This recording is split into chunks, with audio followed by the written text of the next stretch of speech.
right into it. We got the 7 most evilest, and when I say the evilest, 7 of the most evilest inmates in the Clinton Correctional Facility. Let's check him out. Number 1, David Sweat. David Sweat was born on June 14, 1980, in the Binghamton metropolitan area of New York, and raised by his single mother Pamela Sweat, along with 2 sisters. His criminal activity started as a juvenile. In 1996, at age 16, he faced charges for attempted second-degree burglary. In 1997, he pleaded guilty to attempted burglary and served approximately 2 years at Washington Correctional Facility. What up, he was Flex? paroled in June 1999 and completed parole supervision in 2001. On July 4, 2002, in the early morning hours, Sweat, along with accomplices Jeffrey Nabinger Jr., his cousin, and Sean Duvall, burglarized a gun store in Great Bend, Pennsylvania, stealing firearms. They crossed into New York and stopped in a park in Kirkwood, near Deputy Kevin Tarzia's home, to transfer the stolen guns between vehicles. Tarzia, a 36-year-old, 13-year veteran of the Broome County Sheriff's Office, approached the group. Sweat and Nabinger shot Tarzia multiple times, striking him more than 12 times according to court records, with some accounts specifying 15 shots, after which Sweat drove the vehicle over the deputy. Tarzia died at the scene. The 3 men were arrested days later. In 2003, Sweat and Nabinger pleaded guilty to first-degree murder to avoid the death penalty, and each received a sentence of life without parole. Duvall pleaded guilty to second-degree criminal possession of a weapon. Sweat arrived at Clinton Correctional Facility in Dannemora in October 2003 as a central monitoring case due to the nature of his crime requiring close supervision. Sweat maintained a largely satisfactory disciplinary record at Clinton. He worked in the prison tailor shop and later the library as a clerk and typist, earning 26 cents per hour. He was housed in the honor block for good behavior. He became friends with fellow inmate Richard Matt around 2010, after both were in the honor block and shared an interest in art. Matt painted and encouraged Sweat to draw and paint. They worked alongside each other in Tailor Shop 1, where they met civilian seamstress Joyce Mitchell. Mitchell developed personal relationships with both men, providing them extra food and engaging in sexual contact with each at different times. Corrections officer Gene Palmer also formed a close association with them, accepting at least 6 paintings from Sweat and at least 10 from Matt, in exchange for favors, including extra privileges and access. Palmer was known to refer to them as his boys. In September 2014, Sweat was removed from Tailor Shop 1 after prison staff noted his inappropriate relationship with Mitchell. He was reassigned to the library. In January 2015, Palmer advocated for Sweat's return to a tailor shop job, and he was placed in Tailor Shop 8, the farthest from Mitchell's shop.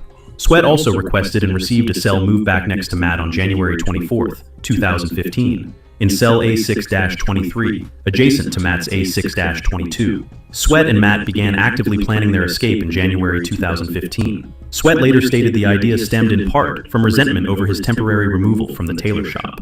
Over the next 3 months, they used hacksaw blades and other tools smuggled in by Mitchell inside frozen hamburger meat that Palmer delivered to their cells. They worked at night, cutting holes in the steel walls at the backs of their cells. They accessed the catwalks behind the cells using pipes as handholds and footholds to descend 3 tiers to the subterranean utility level. They navigated a labyrinth of dimly lit tunnels, cutting through walls and eventually slicing into an 18-inch steam pipe that ran under the prison. They prepared the route by exploring the area nightly and creating openings large enough to squeeze through. On the night of June 5, 2015, shortly after 11 p.m., they slipped through the holes they had cut, descended to the basement level, crawled through the prepared openings and the steam pipe, and emerged from a manhole onto a street in the village of Dannemora, just after midnight on June 6, 2015.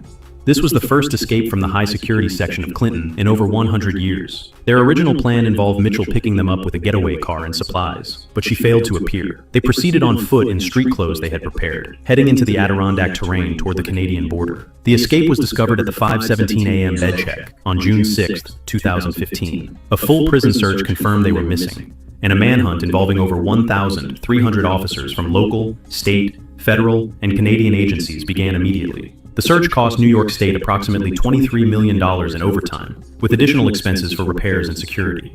On June 12, 2015, Mitchell was arrested and charged with promoting prison contraband and criminal facilitation. Palmer was later charged as well. During the manhunt, DNA from Sweat and Matt was found in a hunting cabin near Malone on June 22nd. Matt and Sweat split up after Matt began slowing Sweat down. On June 26, 2015, Matt was shot and killed by a U.S. Customs and Border Protection officer in Malone after pointing an empty rifle at police. Sweat continued alone. On June 28, 2015, in the town of Constable, less than 2 miles from the Canadian border, New York State Police Sergeant Jay Cook spotted Sweat in an alfalfa field. After a brief chase and refusal to stop, Sweat was shot twice in the shoulders and taken into custody. He was treated at Albany Medical Center. Sweat was returned to state custody and charged with escape in the first degree and promoting prison contraband. In late 2015, he pleaded guilty in Clinton County Court to those counts. On February 3, 2016, he was sentenced to 3 additional consecutive terms of 3.5 to 7 years each, plus nearly $80,000 in restitution for prison damage caused by the escape. These sentences run consecutive to his original life without parole.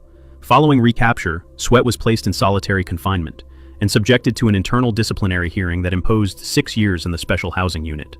He has been transferred multiple times between facilities, including periods in maximum security units, like that, LA. and has spent extended time in solitary confinement with 23-hour daily lockdown, no packages, commissary, or phone privileges I for was years. thinking that too. Reports indicate he has been moved through at least 9 different prisons since 2015 and claims to have remained in solitary for a decade. In a 2025 jailhouse interview conducted while housed at Mid-State Correctional Facility, he stated his only regret from the 2015 events was choosing Matt as a partner, claiming Matt slowed him down and talked irrationally. He described his current daily routine in an 18 by 5 foot cell and noted he had not had a visitor in 3 years prior to that interview. Sweat remains incarcerated, serving life without parole for the murder of Deputy Kevin Tarsia, with the additional escape-related time added. He has been cycled through Clinton Correctional Facility's maximum security unit at various points post-recapture as part of ongoing transfers within the New York State Department of Corrections. And Hey, I'm sorry, but due to last night, all that stimulation we got from them top 10s, I need some worse crimes than that. It seems like they didn't do enough. I need more crime. So let me just go ahead and usher right on over here. We're going to go city for city. I found Louisiana, y'all. Let's see who the top killers and dealers are in Louisiana. Let's go.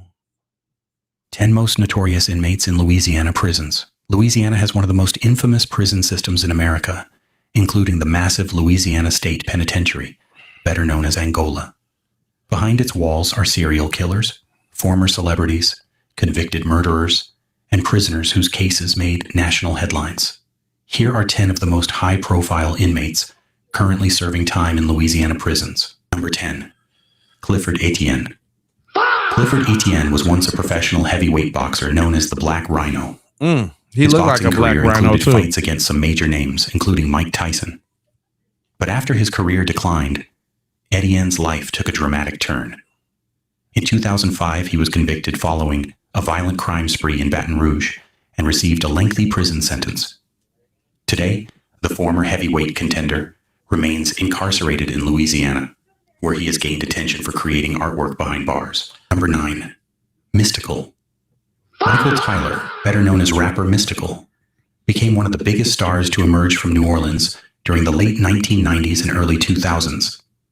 His career included hit records, Grammy nominations, and worldwide recognition, but his legal problems eventually overshadowed his music career. In 2026, Tyler pleaded guilty to third-degree rape and received a 20-year prison sentence.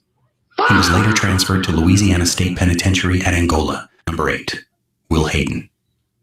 Will Hayden became nationally famous as the owner of Red Jacket Firearms and the star of Discovery Channel's reality series Sons of Guns. At the height of the show's popularity, Hayden was a recognizable television personality. That career collapsed after he was arrested and later convicted of serious sexual offenses. Hayden received multiple life sentences and remains incarcerated in Louisiana. His convictions also resulted in Sons of Guns being removed from television. Number 7. Nathaniel Code. Nathaniel Code is one of Louisiana's longest-serving death row prisoners. Code was convicted of murdering 4 people in Shreveport during the 1980s. Investigators also suspected him in connection with other killings. Although not every accusation resulted in a conviction, he was sentenced to death and has spent decades in Louisiana custody. His case remains one of the state's longest-running capital punishment cases. Number 6. Anthony Bell. Anthony Bell was convicted following a 2006 mass killing in Baton Rouge. The case began at a church before continuing at another location, leaving 5 people dead. Bell was arrested shortly afterward and eventually convicted on multiple counts of first-degree murder. He received several death sentences and remains on Louisiana's death row. Number 5. Corey Miller. Corey Miller is better known to music fans as C-Murder, a former rapper with No Limit Records. During the late 1990s, Miller achieved major commercial success, alongside artists including Master P and Silk the Shocker. But in 2002, 16-year-old Steve Thomas was killed at a nightclub in Harvey, Louisiana. Miller was eventually convicted of second-degree murder and sentenced to life in prison. He has continued to maintain his innocence, and his case has attracted attention from celebrities and criminal justice advocates. Number 4. Antoinette Frank. Antoinette Frank's case shocked New Orleans because she wasn't just accused of murder, she was a police officer. In 1995, Frank was convicted of killing fellow New Orleans police officer Ronald Williams, along with siblings Ha and Quang Vu, during a robbery at a Vietnamese restaurant. She was convicted of first-degree murder and sentenced to death. Frank remains one of Louisiana's most infamous prisoners, and the state's only woman under a death sentence. Number 3, Daniel Blank. Daniel Blank became known as the River Parish's serial killer. During the late 1990s, Blank was convicted in connection with a series of killings targeting people in communities between Baton Rouge and New Orleans. Several victims were elderly. Blank received multiple life sentences as well as a death sentence for one of the murders. His crimes made him one of the most notorious killers in modern Louisiana history. Number 2, Sean Vincent Gillis. Sean Vincent Gillis is one of several serial killers who operated around Baton Rouge during the same general period. Gillis was arrested in 2004 after investigators connected him to multiple murders. He eventually admitted responsibility for several killings and was convicted in separate cases. Gillis received multiple life sentences without the possibility of parole. He remains incarcerated at Louisiana State Penitentiary at Angola. Number 1, Ronald Dominique. At number 1 is Ronald Dominique, sometimes called the Bayou Strangler. Dominique operated across southeastern Louisiana for years before being arrested in 2006. Authorities ultimately connected him to numerous murders, making him one of the most prolific serial killers in Louisiana history. Rather than face a possible death sentence, Dominique pleaded guilty to 8 murders in 2008. He received 8 consecutive life sentences without the possibility of parole. Damn. Investigators have attributed many additional killings to Dominique, and his case remains one of the darkest chapters in Louisiana criminal history. You got to be a special kind of person to make it to the top of he got a tiny face. MKK, what up? Daniel, what up? What's that about Betty White?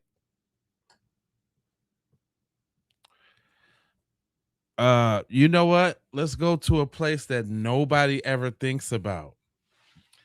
Nobody ever says anything about Idaho. Is this some bad mofos in Idaho? Inmates in Idaho Department of Corrections. Idaho may not have one of the largest prison systems in America, but some of the inmates serving time there are connected to crimes that gained national attention. For this list, death row prisoners have been excluded. These are 10 notorious inmates currently under the Idaho Department of Correction. Number 10, Daniel Howard. Former Idaho State Police Trooper Daniel Howard was convicted in the death of his wife, Kendi Howard. Prosecutors argued that Howard killed his wife and attempted to make her death appear self-inflicted. He was ultimately convicted of second-degree murder and domestic battery. Howard received a life sentence and remains in the custody of the Idaho Department of Correction. Number 9, Mark Langford. Mark Langford has spent decades behind bars for the murders of Robert and Cheryl Brevins. The couple disappeared while camping in Idaho in 1983. Their deaths eventually led investigators to Langford and his brother.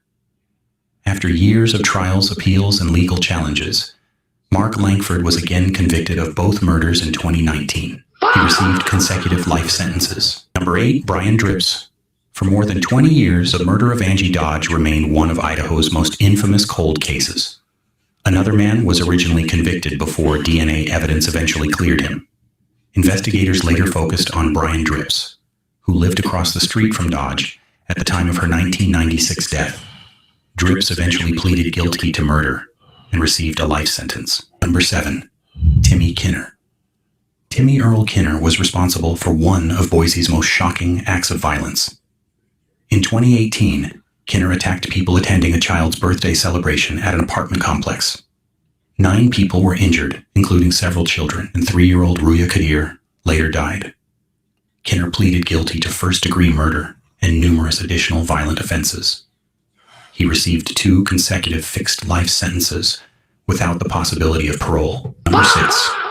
Brian Draper and Tori Adamczyk. Marquez, what up? Brian Draper and Tori Adamczyk were high school students when they murdered their 16-year-old classmate, Cassie Jo Stoddard, in 2006. The pair had discussed their plans beforehand and recorded portions of the events surrounding the crime. Investigators recovered those recordings, providing powerful evidence against them. Both teenagers were convicted of first-degree murder and conspiracy and sentenced to life without parole. They remain incarcerated under the Idaho Department of Correction. Number 5. Sarah Johnson.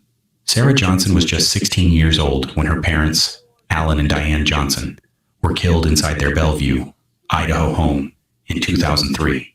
Prosecutors accused Johnson of murdering them following conflict over her relationship with an older boyfriend. She was tried as an adult and convicted of 2 counts of first-degree murder. Johnson received 2 life sentences without parole and remains incarcerated in Idaho. Number 4. Jorge Lopez Orozco. Jorge Alberto Lopez Orozco was once placed on the FBI's 10 most wanted fugitives list. He was wanted in connection with the 2002 murders of Rebecca Ramirez and her 2 young children in Idaho. Lopez Orozco fled the United States and remained a fugitive for years before being captured in Mexico. After his return to Idaho, he was convicted and sentenced to life in prison without parole. Number 3. Major John Kaler. Major John Kaler was responsible for a quadruple murder that stunned the small community of Kellogg, Idaho. In 2023, Kaler killed 4 members of a neighboring family. He later pleaded guilty to 4 counts of second-degree murder. Kaler received 4 fixed life sentences, meaning he will spend the rest of his life in prison without the possibility of parole. Number 2. Lori Vallow. The case of Lori Vallow became one of the most widely followed criminal cases in the United States. Why? Vallow was convicted in connection with the deaths of her 2 children, Tylee Ryan and J.J. Vallow, as well as conspiracy in the death of Tammy Daybell. The case involved months of disappearances, investigations, and disturbing discoveries that attracted worldwide media attention. Vallow was sentenced to multiple terms of life imprisonment without parole. Unlike Chad Daybell, she was not sentenced to death. Number 1. Brian Kohberger. At number 1 is Brian Kohberger. Kohberger was charged with the 2022 murders of 4 University of Idaho students, Madison Mogen, Kaylee Goncalves, Zana Kernadel, and Ethan Chapin. The killings in Moscow, Idaho, triggered a massive investigation and became one of the most closely followed murder cases in recent American history. Kohberger eventually pleaded guilty to 4 counts of first-degree murder and 1 count of burglary. He received 4 consecutive life sentences without the possibility of parole, ensuring he will spend the remainder of his life in prison. That's crazy. Idaho buck, ain't they? They get it in Idaho.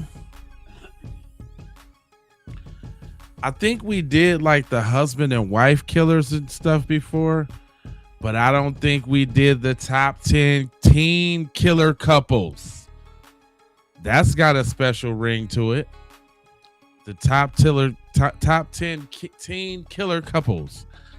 Let's go. 10 high-profile teen killer couples. Teenage relationships are usually remembered for first dates, school dances, and first heartbreaks. But in these 10 cases, young couples became connected to serious homicide cases that made headlines around the world. Some acted together, some blamed each other afterward, and in at least one case, whether one member of the couple was a willing participant remains disputed. Here are 10 high-profile teen killer couples. Number 10, Kim Edwards and Lucas Markham. Kim Edwards and Lucas Markham were both just 14 years old when Edwards' mother and younger sister were murdered at their home in England in April 2016. Investigators determined that the teenage couple had discussed killing members of Edwards' family beforehand. Markham pleaded guilty to 2 murders.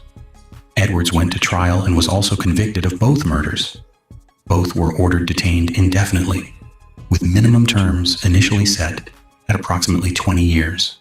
Their extremely young ages made the case one of Britain's most notorious crimes involving a teenage couple. Number 9.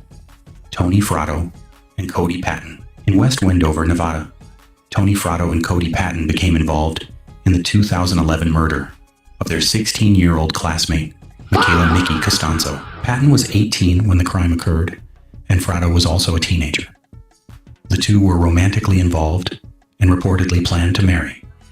Fratto eventually pleaded guilty to second-degree murder and received a sentence that made her eligible for parole. Patton pleaded guilty to first-degree murder and received life without the possibility of parole. The case received national attention and was later featured on Dateline NBC. Number 8.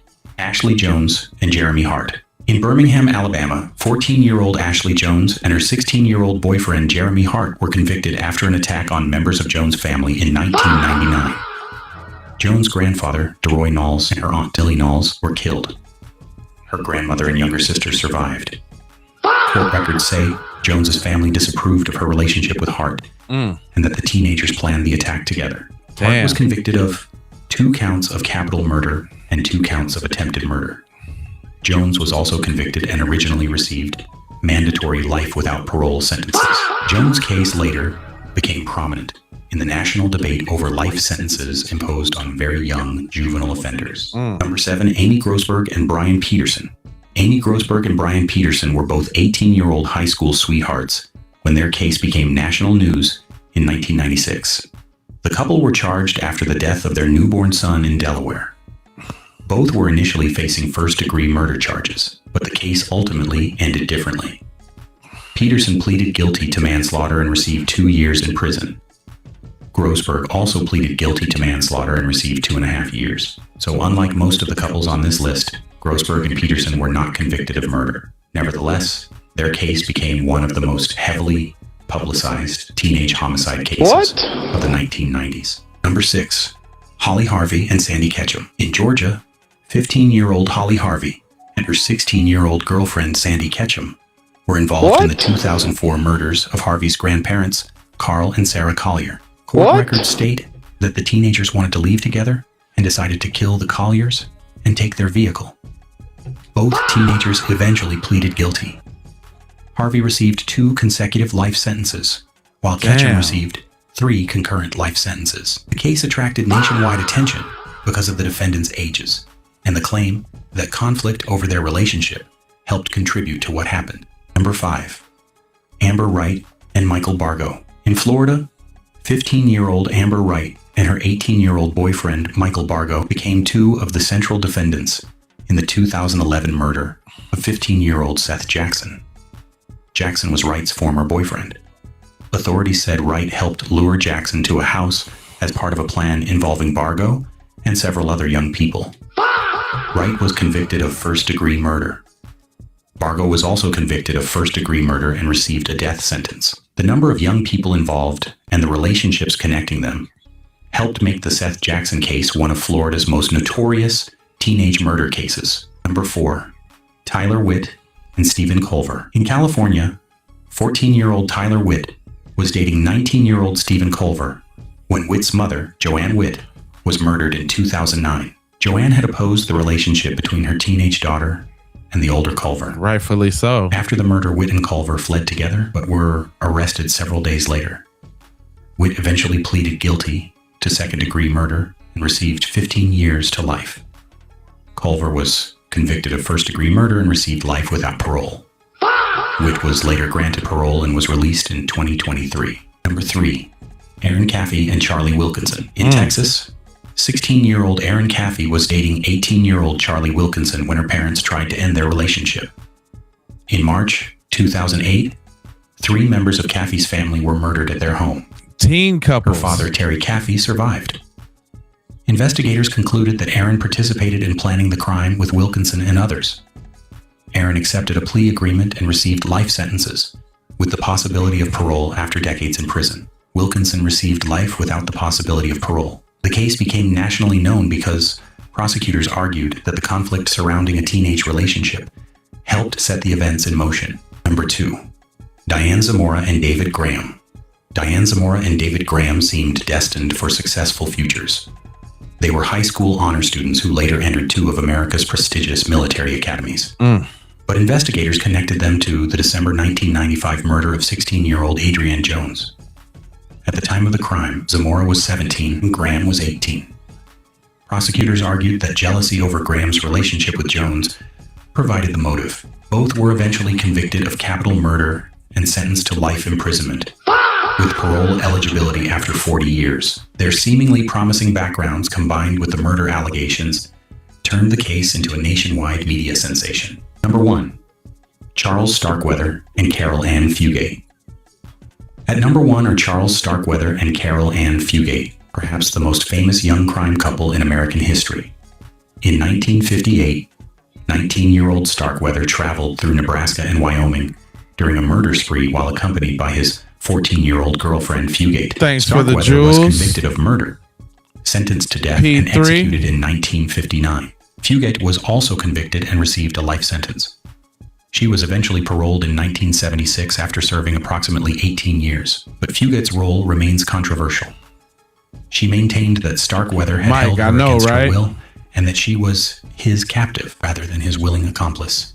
Prosecutors and the jury rejected that argument, and debate about her responsibility has continued for decades. The Starkweather and Fugate case became deeply embedded in American popular culture and remains one of the best-known crime stories involving a teenage couple. Hey, talk about love on a two-way street. High profile. That's real love for you. Is you ready to go out on a killing spree with your shorty? Is you ready to get it in like that? Is you down?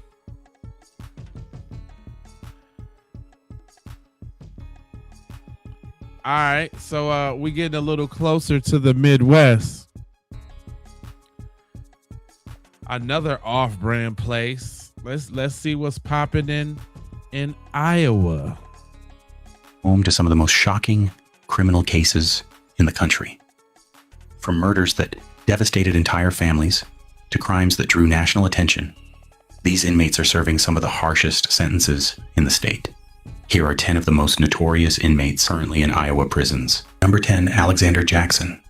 In 2021, Alexander Jackson was accused of killing 3 members of his own family inside their Cedar Rapids home. His father, Jan, his mother, Melissa, and his 19-year-old sister, Sabrina. Jackson initially claimed that a masked intruder had entered the house and attacked the family. Investigators soon questioned that account, and prosecutors ultimately argued that Jackson himself was responsible. He was convicted of 3 counts of first-degree murder and sentenced to 3 consecutive life sentences without parole.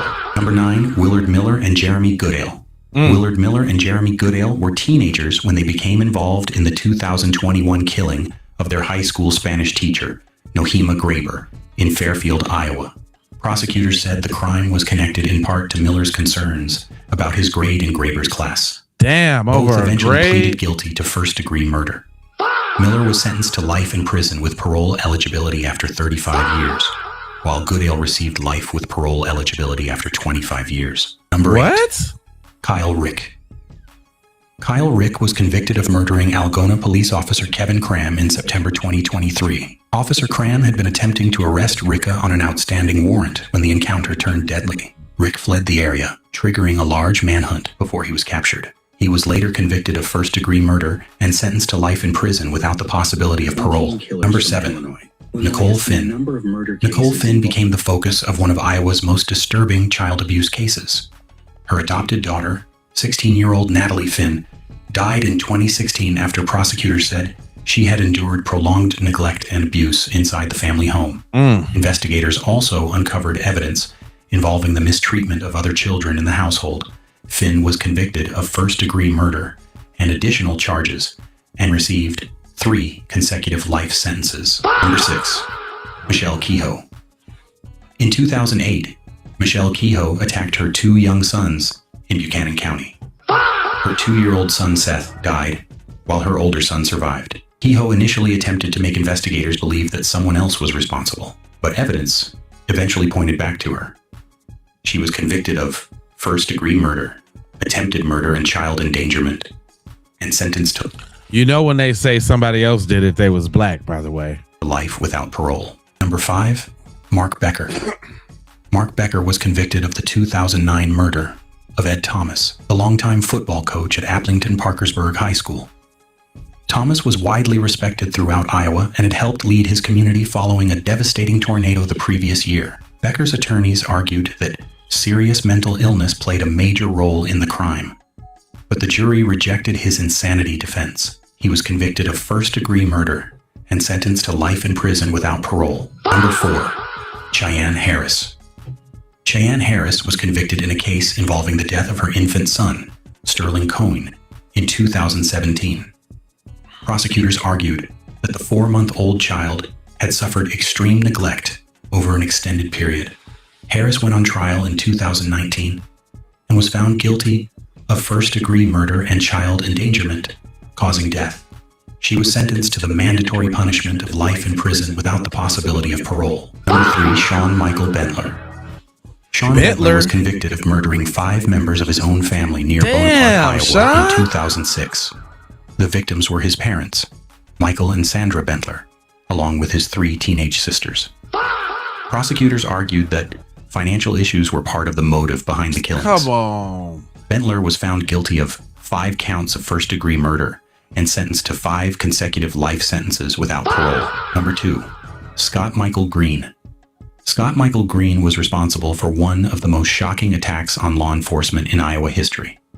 In 2016, Urbandale officer Justin Martin and Des Moines Police Sergeant Anthony Beminio were killed in separate attacks while inside their patrol vehicles. Green later surrendered to authorities. He eventually pleaded guilty to 2 counts of first-degree murder and was sentenced to 2 consecutive life terms without parole. Number 1, Christian Bahena Rivera. At number 1 is Christian Bahena Rivera, whose case received national attention following the disappearance of 20-year-old University of Iowa student Molly Tibbetts in 2018.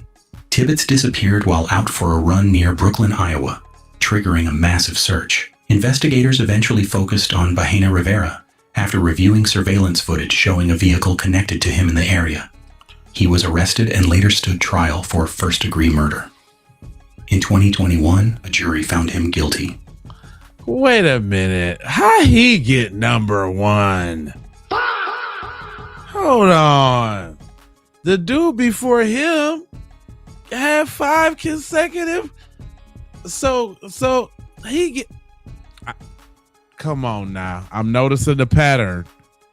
How he get number 1? Bahena Rivera was sentenced to life in prison without the possibility of parole. What? How he get? He wasn't the craziest in Iowa. He was not. That's whack. Come on, man. That was disappointing to me. If they would have gave me the dude right before him, yeah, okay, he was the top dude, 5 consecutive. Yeah. Your mom, your dad, and your 3 sisters. Yeah, he's the top dude. What are you talking about? Anyway, let's go ahead and go to the one. I know everybody want to see this one. The one everybody be talking about. Let's see who the top 10 killers is from Illinois. Ha ha ha. Yeah. Let's do this one. Involving offenders who were still teenagers when they committed their crimes. Some became national headlines, while others led to decades of legal battles over how juveniles should be sentenced. Here are 10 of the most high-profile cases. Number 10, New York's Timothy Buss. Timothy Buss was just 13 years old when 5-year-old Tara Sue Huffman was murdered in Bradley, Illinois in 1981. Damn. Despite his young age, Buss was transferred to adult court, convicted of murder and sentenced to 25 years in prison. He was paroled in 1993 after serving roughly half his sentence. 2 years later, now an adult. Bus murdered 10-year-old Christopher Meyer. Again? He was sentenced to death for the second murder, but that sentence was later commuted to life imprisonment when Illinois cleared its death row in 2003. Number 9, Christian Acevedo. Christian Acevedo was 16 when a shooting outside Benito Juarez Community Academy in Chicago in December 2022 left 2 teenagers dead. The victims were 15-year-old Brandon Perez and 14-year-old Nathan Villegas. 2 other teenagers were wounded. Acevedo eventually pleaded guilty to 2 counts of murder and 1 count of attempted murder. In 2024, he was sentenced to 46 years in prison. Number 8, Regina and Margaret DeFrancisco. Sisters, Regina and Margaret DeFrancisco were 17 and 16 when 22-year-old Oscar Velasquez was murdered in Chicago in June 2000. After the killing, the sisters disappeared, beginning a nearly 2-year fugitive hunt. Their case received national exposure on television programs, including America's Most Wanted. Margaret was captured in Illinois in 2002, and Regina was later arrested in Texas. Both were eventually convicted of murder. Regina received 35 years. Margaret originally received 46 years, although her sentence was later overturned under juvenile sentencing law. Straight up. And she was resentenced to 30 years. Number 7, Clifford Baker. Clifford Baker was only 15 years old when he murdered 2 neighbors, John Michael Mike Mann and Deborah Tish, in Farina, Illinois, in August 2010. Baker was prosecuted as an adult and convicted of 2 counts of first-degree murder, as well as home invasion. He originally received mandatory life sentences. Because he had been a juvenile at the time of the murders, those sentences were later overturned. After a new sentencing hearing, Baker ultimately received an aggregate sentence of 85 years in prison. Number 6, Eric Robles. In April 1993, 17-year-old Eric Robles became involved in the murders of his parents, Peter and Diana Robles, inside their Bartlett home. Prosecutors said Robles recruited his high school classmate Sean Helgeson to participate in the killings. A jury found Robles guilty, but mentally ill. He was sentenced to natural life imprisonment, and his case later became another example of the complicated legal questions surrounding extreme sentences imposed on juvenile offenders. Number 5, Stephen Feel. Stephen Feel was 17 when he murdered 13-year-old Hillary Norskog in 1993. While Feel was awaiting trial and free on bond, the case took another shocking turn. In 1995, after Feel had turned 18, he murdered his own brother. Feel ultimately pleaded guilty to both murders and received life imprisonment without parole. His case continued through the Illinois court system for years, including litigation connected to what his parents knew about his behavior before the first murder. Number 4, John Granat Jr. John Granat Jr. was 17 years old when his parents, John and Maria Granat, were murdered at their home in Palace Township in September 2011. Granat initially called 911 and reported finding his parents dead. Investigators soon began questioning his account. Granat and several friends were eventually charged in connection with the double murder. He was convicted of both killings and in 2017 was sentenced to natural life in prison. Number 3, David Biro. In 1990, 16-year-old David Biro, then a student at New Trier High School, murdered Nancy and Richard Langert inside their Winnetka home. I know, B, straight Nancy up. was pregnant at the time. The case became one of the Chicago suburbs' best-known murder cases and was later examined by programs including CBS's 48 Hours. Biro was convicted of the murders as well as the intentional homicide of Nancy's unborn child and received life imprisonment. Number 2, Eliza Wozni. Eliza Wozni was 16 years old when she murdered 34-year-old Uber driver Grant Nelson in Lincolnwood in May 2017. Wozni had summoned Nelson through the rideshare service shortly before the attack.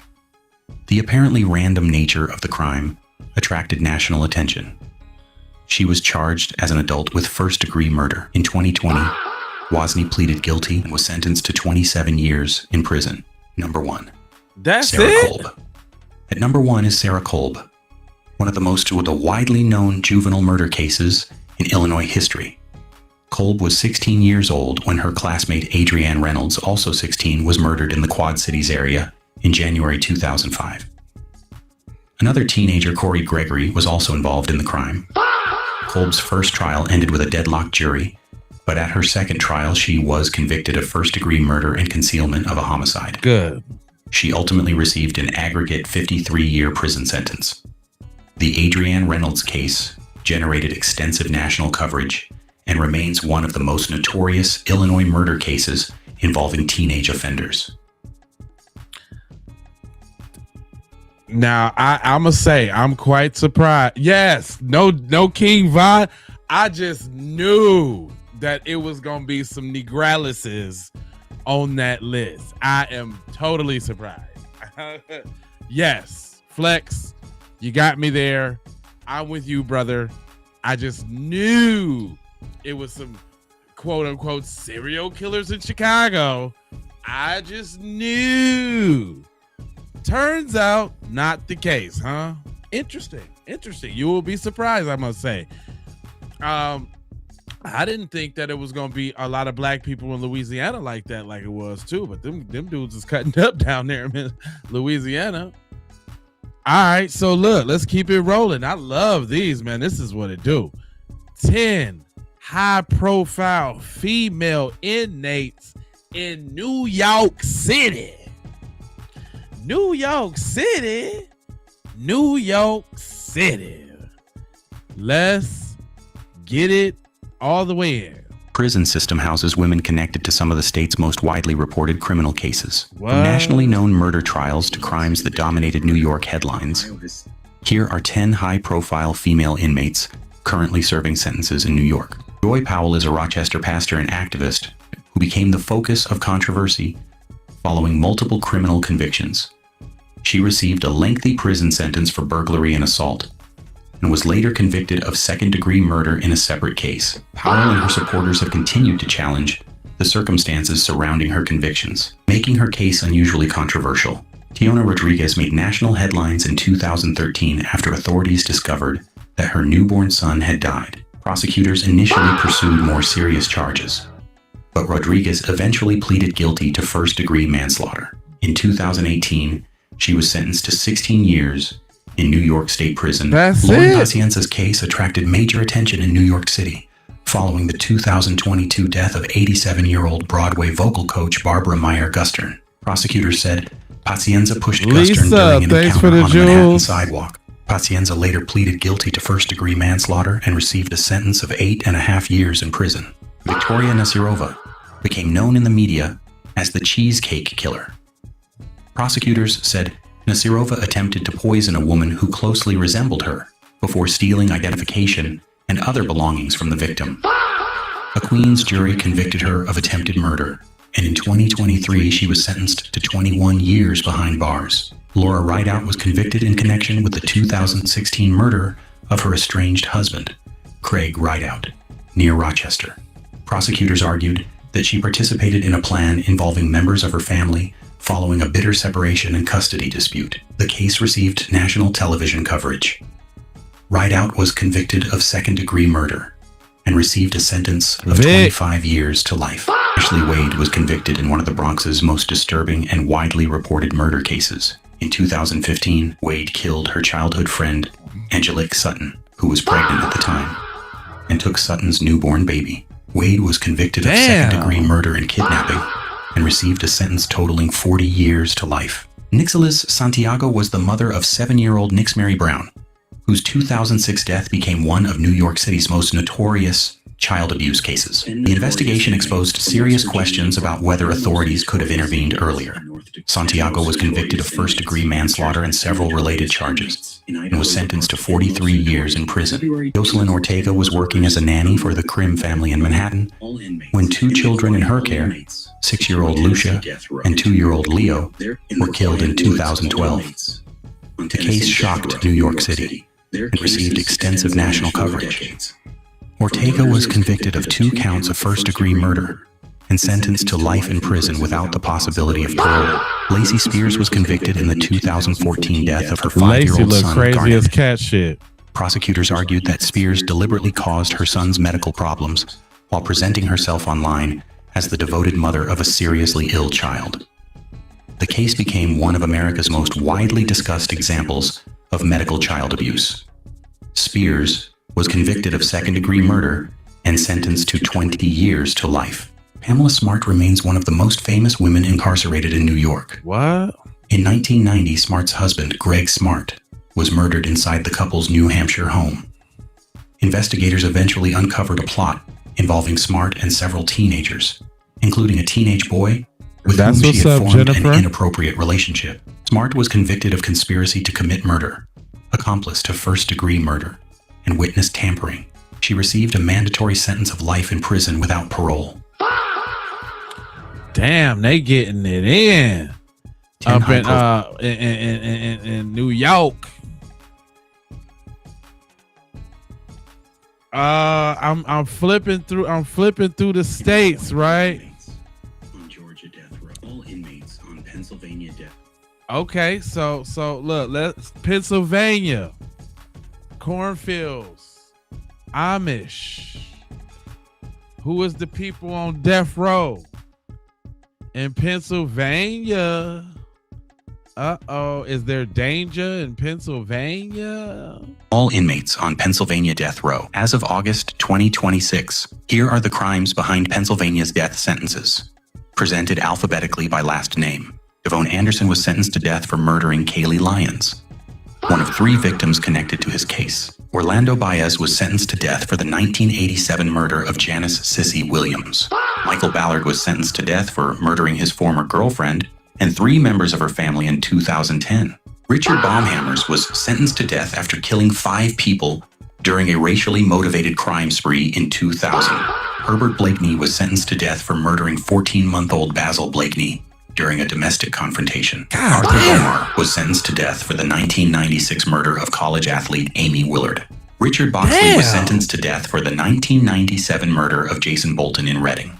Dustin Briggs was sentenced to death for murdering sheriff's deputies Christopher Burgert and Michael Van Kuren in 2004. LeVar Brown was sentenced to death for murdering Michael Richardson, a cooperating witness in an earlier robbery case. Junius Berno was sentenced to death for murdering Carlos Huarbe and Oscar Rosado III during a robbery. Omar Sheriff Cash was sentenced to death for the 2008 murder of Muliek Brown in Philadelphia. Terry Ray Chamberlain was sentenced to death for murdering his estranged wife, Sherry. Hold on. I'm noticing a pattern here. Now, when we talk about all the inmates, all the white people come up. Now that we talk about all the people that got killed, it's all the black people? What is going on here? Wait a minute. I'm noticing something. I'm going to have to go through a couple of these and see if my hypothesis is true. And her boyfriend, Greg Inman. Jerry Chambers was sentenced to death for the murder of 3-year-old Portia Bennett. Jordan Clemens was sentenced to death for the 2012 murder of his estranged girlfriend, Carissa Kunko. Tedor DeVito was sentenced to death for murdering his girlfriend, Angelina Taylor. Robert Diamond received death sentences for the murders of Angel Guadalupe and Reginald Woodson. Anthony Dick was sentenced to death for murdering his 2 young sons, Creed Vincent and James Dick. Damn, yo, Kevin son. Dowling was sentenced to death for the 1997 murder of Jennifer Myers. Troy Drumheller was sentenced to death for the murder of Carol Huttenstein. Stephen Duffy was sentenced to death for the 1984 murder of 19-year-old Kathy Kermchak. Stephen Edmiston was sentenced to death for the abduction and murder of 2-year-old Bobby Joe Matthew. John Eichinger received death sentences for murdering Heather Greaves, Lisa Greaves, and 3-year-old Avery. Henry Fahey was sentenced to death for the 1981 murder you of right. 12-year-old A lot of them Nicolette is Caserta. innocent. Leroy Fears was sentenced to death for the 1994 murder of 12-year-old Sean Hagen.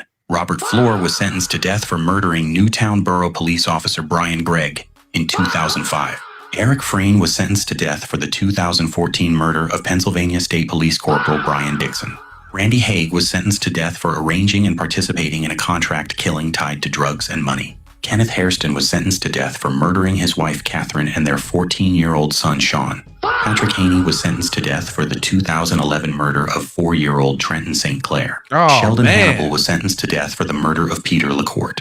Francis Harris was sentenced to death for murdering Daryl Martin in Lancaster County. Wow. Thomas Hawkins Jr. was sentenced to death for murdering his 14-year-old niece, Andrea Thomas. Charles Hicks was sentenced to death for the 2008 murder of Deanna Null. George Hitcho Jr. was sentenced to death for murdering Freemansburg police officer Robert Lasso in 2011. Rahmael Holt was sentenced to death for murdering New Kensington police officer Brian Shaw in 2017. Now, that's the first black dude out of the scene that murdered the police. I've been paying attention to that. If these dudes ain't getting the police out the box, I don't know what the hell is. What is going on in Pennsylvania? Ain't that where Philly is? The city of brotherly love?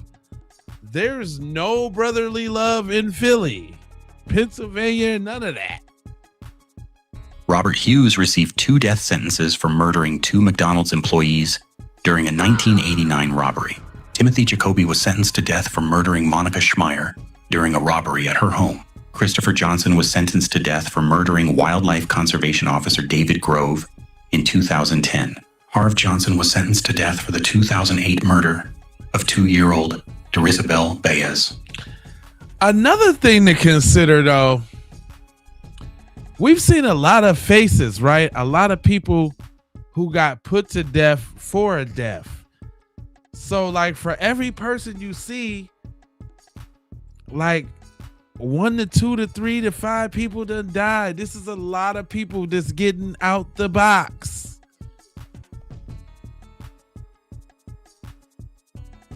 This is crazy when you think about the magnitude and the scale, and like, is this going on at other places around the world?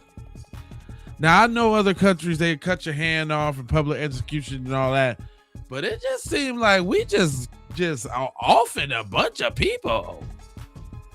Marcel Johnson was sentenced to death for murdering Ebony Talley and her 4-year-old daughter, R. Manny Rankins. Aaron Jones was sentenced to death for orchestrating the 1990 murder of Brian Kennedy as gang retaliation. Louis Jordan was sentenced to death for murdering Philadelphia police officer Charles Cassidy during a 2007 robbery. Melvin Knight was sentenced to death for his role in the 2010 murder of Jennifer Doherty. John Kohler Jr. was sentenced to death for murdering his girlfriend and her 9-year-old son. Damn. Richard Laird was sentenced to death for the 1987 murder of Anthony Milano.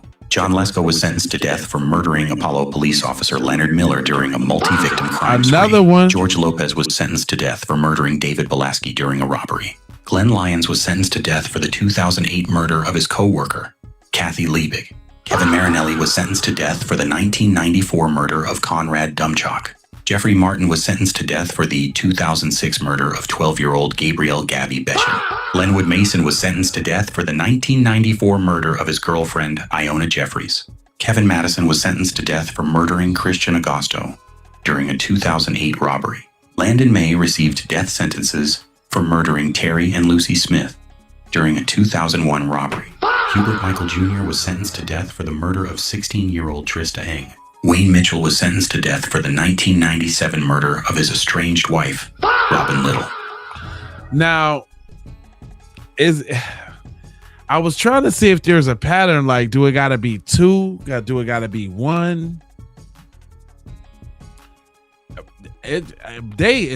Pennsylvania ain't playing no games with your buttocks.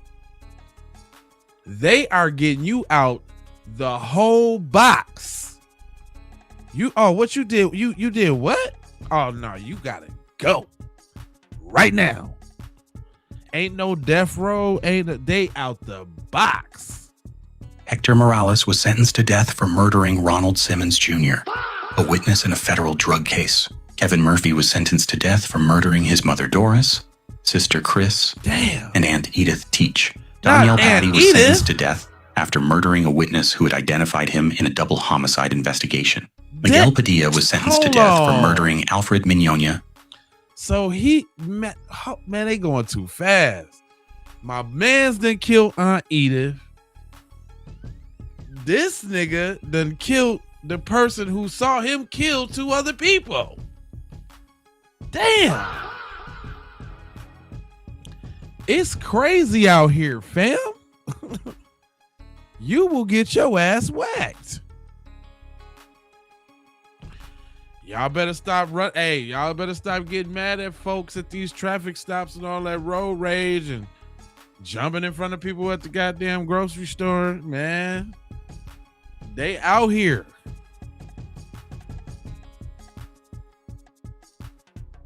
Damn.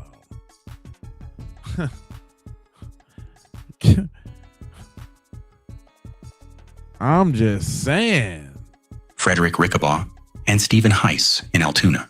Michael Parrish was sentenced to death for murdering his girlfriend, Victoria Adams, and their young son, Sidney. Maurice Patterson was sentenced to death for ordering the murder of Eric Sawyer, whom he believed was cooperating with police. Albert Perez was sentenced to death for murdering Ducheliz Diaz Santiago and her young daughter, Kayla. Carla Philiston was sentenced to death for murdering Philadelphia police officer Robert Hayes during a 1993 traffic stop. Michael Pierce received 3 death sentences for murdering his mother, father, and grandmother. Not Granny! Deliberately set fire. Richard Poplawski was sentenced to death for murdering Pittsburgh police officers Eric Kelly, Stephen Mayle, and Paul Shulo. Michael Pruitt was sentenced to death for the 2002 murder of Greta Googler in Berks County. Anthony Reed was sentenced to death after committing 2 gang-related murders 6 days apart in Philadelphia. Cletus Rivera was sentenced to death for murdering Reading police officer Scott Wirtz. Cletus! William Rivera was sentenced to death for a Philadelphia murder committed during a carjacking and robbery. Auntie Anne Robinson was sentenced to death for the 1996 murder of Rashawn Bass. Harvey Robinson was sentenced to death for murdering Jessica Jean Fortney, one of 3 people he killed. Christopher Roman was sentenced to death for murdering Philadelphia police officer Laretha Baird during a 1996 bank robbery. Man, hold on, man. What is going on with the police in Pennsylvania? Okay? Why do the citizens got it out for these police in Pennsylvania? I mean, they knocking them out the box. What the hell is going on in Pennsylvania? This is crazy. And you think Pennsylvania is inconspicuous and shit. Like, what? And then the police ain't got a damn chance in Pennsylvania.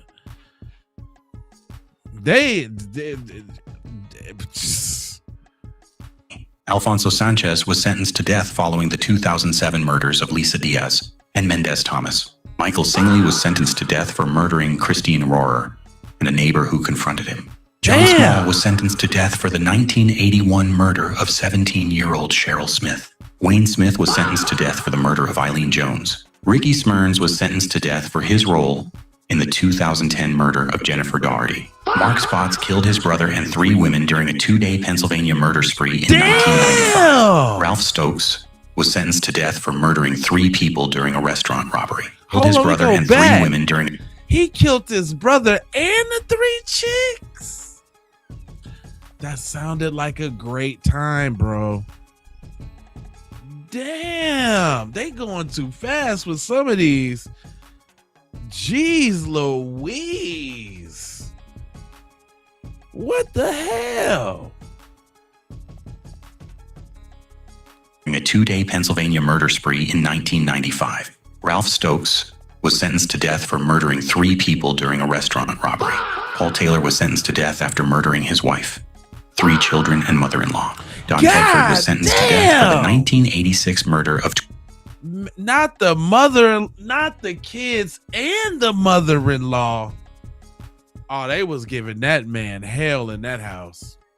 I hate to say it. His mother-in-law, his wife, he was probably stepdad. Them probably wasn't his kid. They was probably giving that man hell in that house. God, he took them all out to the upper room. Y'all going to the upper room. 22-year-old Janine Revak. Dante Thomas was sentenced to death for murdering prosecution witness Tyrese Gaiman in 2006. Leighton Thomas was sentenced to death for murdering Lisa Sheets and her 16-year-old daughter Haley. Stephen Schreiber was sentenced to death for setting a house fire that killed his 2-year-old daughter Jessica. Gerald Watkins was sentenced to death for murdering his girlfriend, their newborn daughter, and her 9-year-old son. Robert Wharton was sentenced to death for the 1984 murders of Bradley and Fernie Hart. Ernest Holiver Jr. was sentenced to death for murdering his estranged wife and their 2 daughters. Roy Williams was sentenced to death for the murder of James McDonnell, a stranger he encountered in Philadelphia. Arik Woodard was sentenced to death for the 2011 murder of 2-year-old Jacques Twin. William Wright III was sentenced to death for the 1998 murder of James Maury. Raghunandan Yandamuri was sentenced to death for murdering baby Sanvi Vena and her grandmother during a kidnapping for ransom plot. Man, Pennsylvania is off the meat rackalypse. Gee, I ain't even know about Pennsylvania like that. I'm gonna keep it real with you. Bill, what up? Who that? KL, what up? KL, yay? Man, this is crazy. Lori, what up? Oh my gosh. So they got another one of them, y'all. I know that I know for one, I know it's gonna be I don't know. I have been surprised to see what I've been seeing so far. This is crazy. And talk about the dopamine hit. This rapid fire crime, I didn't ran up on the crime gold mine. This is it. God. All right, y'all, let's get Tennessee in the box.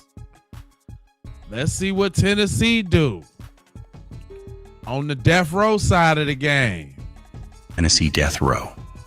Their cases span more than 4 decades, from murders committed in the early 1980s to a triple murder committed in 2021. These are all 42 inmates currently under a Tennessee death sentence and the crimes that put them there. John Bain was convicted of felony murder for the 1988 killing of Royce Frazier. Prosecutors proved that Frazier was murdered during a robbery. Bain's original death sentence was overturned, but a second jury again sentenced him to death. Andre Bland was sentenced to death for the 1992 murder of Untrained Sanders in Memphis. Sanders was killed during an attempted robbery, and Bland was ultimately convicted of first-degree murder and especially aggravated robbery. Kevin Burns was convicted of 2 felony murders committed during a 1992 robbery. The victims were Damon Dawson and Tracy Johnson. Burns received life imprisonment for Johnson's murder, but was sentenced to death for killing Dawson. Tony Carruthers was convicted of the 1994 kidnapping and murders of Marcellos Anderson, Frederick Tucker, and Deloy Anderson in Memphis. He received death sentences for the triple murder and remains condemned following a halted execution attempt in May 2026. Preston Carter, who has also used the name Akil Jahi, pleaded guilty to the felony murders of Thomas and Tensia Jackson. The couple was killed during an aggravated burglary in Shelby County in May 1993. Tyrone Chalmers was convicted of murdering Randy Allen in Memphis in August 1994. Allen was robbed during the crime, and Chalmers was convicted of felony murder and especially aggravated robbery before receiving a death sentence. Cedric Clayton received 3 death sentences for a 2012 triple murder in Memphis. Clayton killed his girlfriend, Bashea Fisher, along with Fisher's mother and father, following a confrontation at the family's home. Lamarcus Davidson was sentenced to death for the 2007 murders of Channon Christian and Christopher Newsom. Now it's overwhelming at that point. What y'all got going on? What y'all got going on in Mississippi now? I mean, or in Tennessee now? Now I'm finna have to find the Tennessee inmate so I can prove my point. But come on now, everybody dying is black. In Knoxville, the couple was kidnapped, SA, and murdered after being abducted during a carjacking. Davidson received death sentences for both murders. Jesse Dotson was convicted of one of Tennessee's largest multiple victim murder cases. In 2008, 6 people were murdered inside a Memphis home, including Dotson's brother, 2 young nephews, and 3 other adults. 3 additional children survived the attack. Sean Finnegan is one of the more recently sentenced Tennessee death row prisoners. He was convicted of kidnapping, SA, and murdering 35-year-old Jennifer Paxton in Oak Ridge in 2019. A jury sentenced Finnegan to death in 2024. John Hall was sentenced to death for murdering his estranged wife, Billie Jo Hall, in Madison County in 1994. Prosecutors established that Hall deliberately killed her following the breakdown of their marriage. William Hall was convicted alongside Derek Quintero for the 1988 murders of Buford and Myrtle Vester in Stewart County. The killings occurred after Buford. Hall and several other prisoners escaped from the Kentucky State Penitentiary. James Hawkins was convicted of murdering Charlene Gaither, his longtime girlfriend, and the mother of his children, in Memphis in 2008. Hawkins was also convicted of offenses connected with attempting to conceal what had happened afterward. Kenneth Henderson was already an inmate at the Fayette County Jail when he planned an escape in 1997. During that escape, Henderson killed Deputy Tommy Bishop.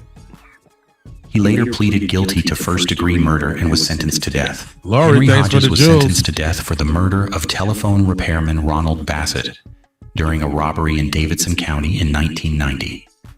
Bassett had been working when Hodges encountered him and committed the robbery and murder. David Ivey received a death sentence for the 2001 murder of his former girlfriend, Lakeisha Thomas, in Memphis.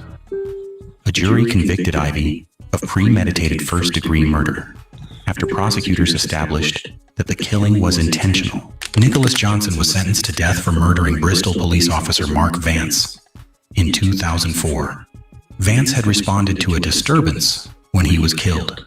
Johnson was convicted of first-degree murder and sentenced to death in 2007. Henry Lee Jones was convicted of murdering Clarence and Lillian James, an Clarence. elderly married couple in Bartlett, in 2003. This nigga done The killed murders were Clarence. committed during a robbery of the couple's home.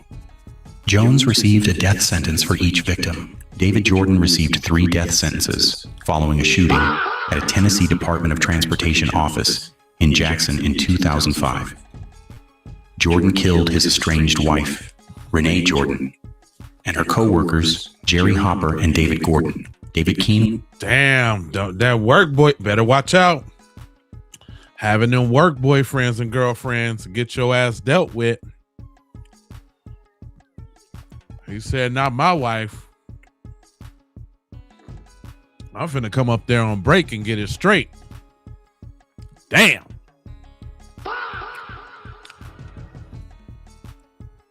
was sentenced to death for the 1990 murder of Ashley Nicole Reed, the 8-year-old daughter of his girlfriend. What?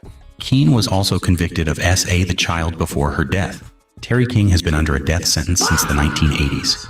He was convicted of kidnapping, robbing, and murdering Diana K. Smith in Knox County in 1983. His felony murder conviction resulted in the death penalty. Larry McKay and Michael Sample were convicted of murdering 2 store employees during a 1981 armed robbery in Shelby County. And let's just get this clear. It seemed like if you messing with a dude's girl, you just happen to need working at the store when they need some money, or you gonna get robbed in Memphis. Like it's just bottom line with that. Like you better not mess with none of their girls, because they're smoking you over that.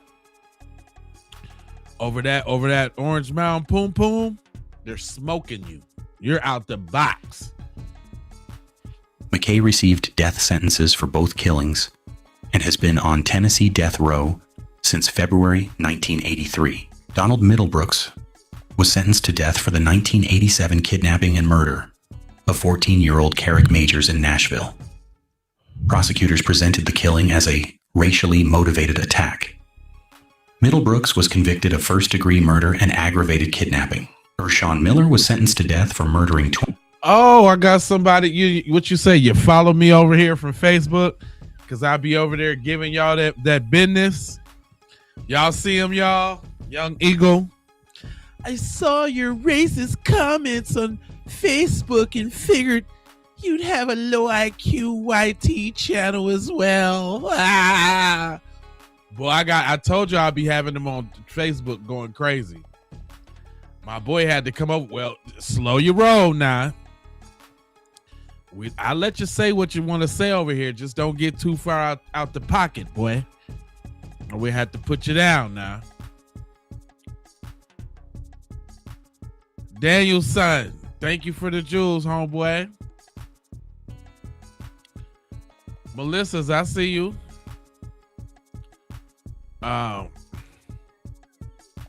These Facebook, man, when you be giving them that work, when you be saying that, they got to follow you. They got to see what you about. He like, oh, he's live right now. Let me go.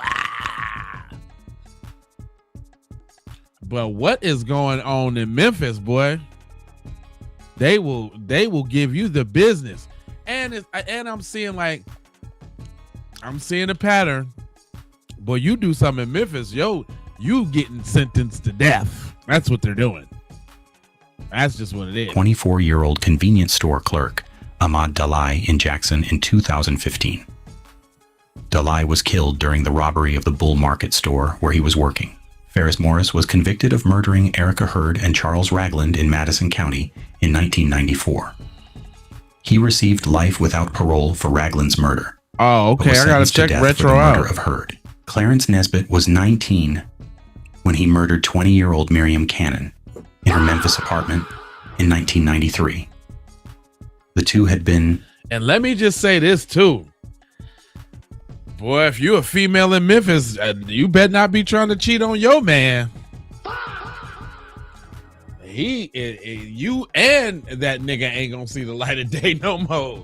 Unfortunately, they ain't playing about them women's down there. In a relationship for approximately a month. Nesbitt was convicted of first-degree murder and sentenced to death.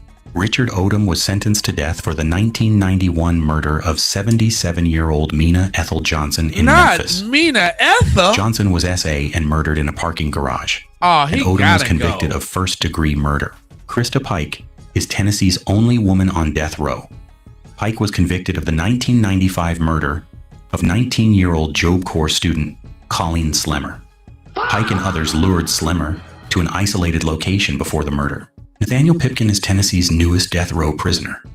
In 2021, he murdered his mother, Tracy McNeely, his brother Carson Pipkin, and his 11-year-old half-sister Kaylee Warren. Damn! He also attempted to kill his stepfather, who escaped and called police. This boy was trying to get the whole lineage out the box. He ain't want no bloodline to succeed. He was trying to you a step, get his ass too. We cutting yours off too. Damn. Pipkin was sentenced to death in August 2026. Corinio Pruitt was sentenced to death for the 2005 murder of 79-year-old Lawrence Guidros in Memphis. Guidros was attacked during a carjacking, and Pruitt was convicted of felony murder along with related offenses. Charles Rice was convicted of the 2000 murder of 13-year-old Emily Branch in Memphis. Branch had disappeared after leaving home, and Rice was subsequently convicted of her SA and murder and sentenced to death. See, that's one of them questionable ones. Whenever it's the inconclusive ones, see, he might have been one of them brothers that got that exoneration due to DNA evidence or something like that. You know what I'm saying? That's a questionable one. Michael Rimmer was sentenced to death for murdering his former girlfriend, Richie Ellsworth, in 1997. Ellsworth disappeared while working at the Memphis Inn. Rimmer was convicted of her murder as well as aggravated robbery. Gregory Robinson was convicted in the 1997 kidnapping and murder of Vernon Green in Memphis. Not Vernon! Prosecutors argued that Robinson ordered and helped organize the gang-related killing, making him criminally responsible. Vernon Green? Ain't that Ernest's brother? Damn, ain't nobody told me nothing. Even though others participated directly, William Rogers was sentenced to death for the 1996 kidnapping, SA, and murder of 9-year-old Jackie Beard in Clarksville. Rogers had approached the child while pretending to be a police officer. Damn. Vincent Sims was convicted of murdering Forrest Smith during a 1996 burglary in Memphis. The jury found Sims guilty of premeditated first-degree murder as well as especially aggravated burglary and sentenced him to death. Jonathan Stevenson was sentenced to death for the murder of his wife, Lisa Stevenson. Prosecutors proved that the 1989 killing was part of a murder-for-hire plot that Stevenson helped arrange. Dennis Suttles received a death sentence for murdering his former girlfriend, Patricia Gale Rhodes, in Knoxville in 1996. The killing occurred outside a restaurant, and Suttles was subsequently convicted of first-degree murder. Good. Gary Sutton was sentenced to death for the 1992 murder of his friend Tommy Griffin in Blount County. Damn. Sutton and co-defendant James Dellinger were convicted Not together. the friend. Sutton had also been convicted of another murder involving Griffin's sister. Heck Tran was convicted of 3 murders committed during a 1987 robbery at a Memphis restaurant where he had previously worked. The victims were Arthur Lee, Kai Ying Chui, and Manyin Huang Li. Stephen Wiggins was sentenced to death for murdering Dixon County Sheriff Sergeant Daniel Baker in 2018. Baker had stopped a stolen vehicle being driven by Wiggins when the encounter turned deadly. Wiggins received 2 death sentences. Howard Willis was convicted of murdering teenage newlyweds Adam Christmer and Samantha Lemming Christmer Not the in 2002. newlyweds. Willis knew the young couple, and a Washington County jury eventually convicted him of both murders and imposed 2 death sentences. And you couldn't get them no wedding gift, or that's how you reward them for getting married, you scumbag. Jeez Louise. You done took them, you done dropped them out the box.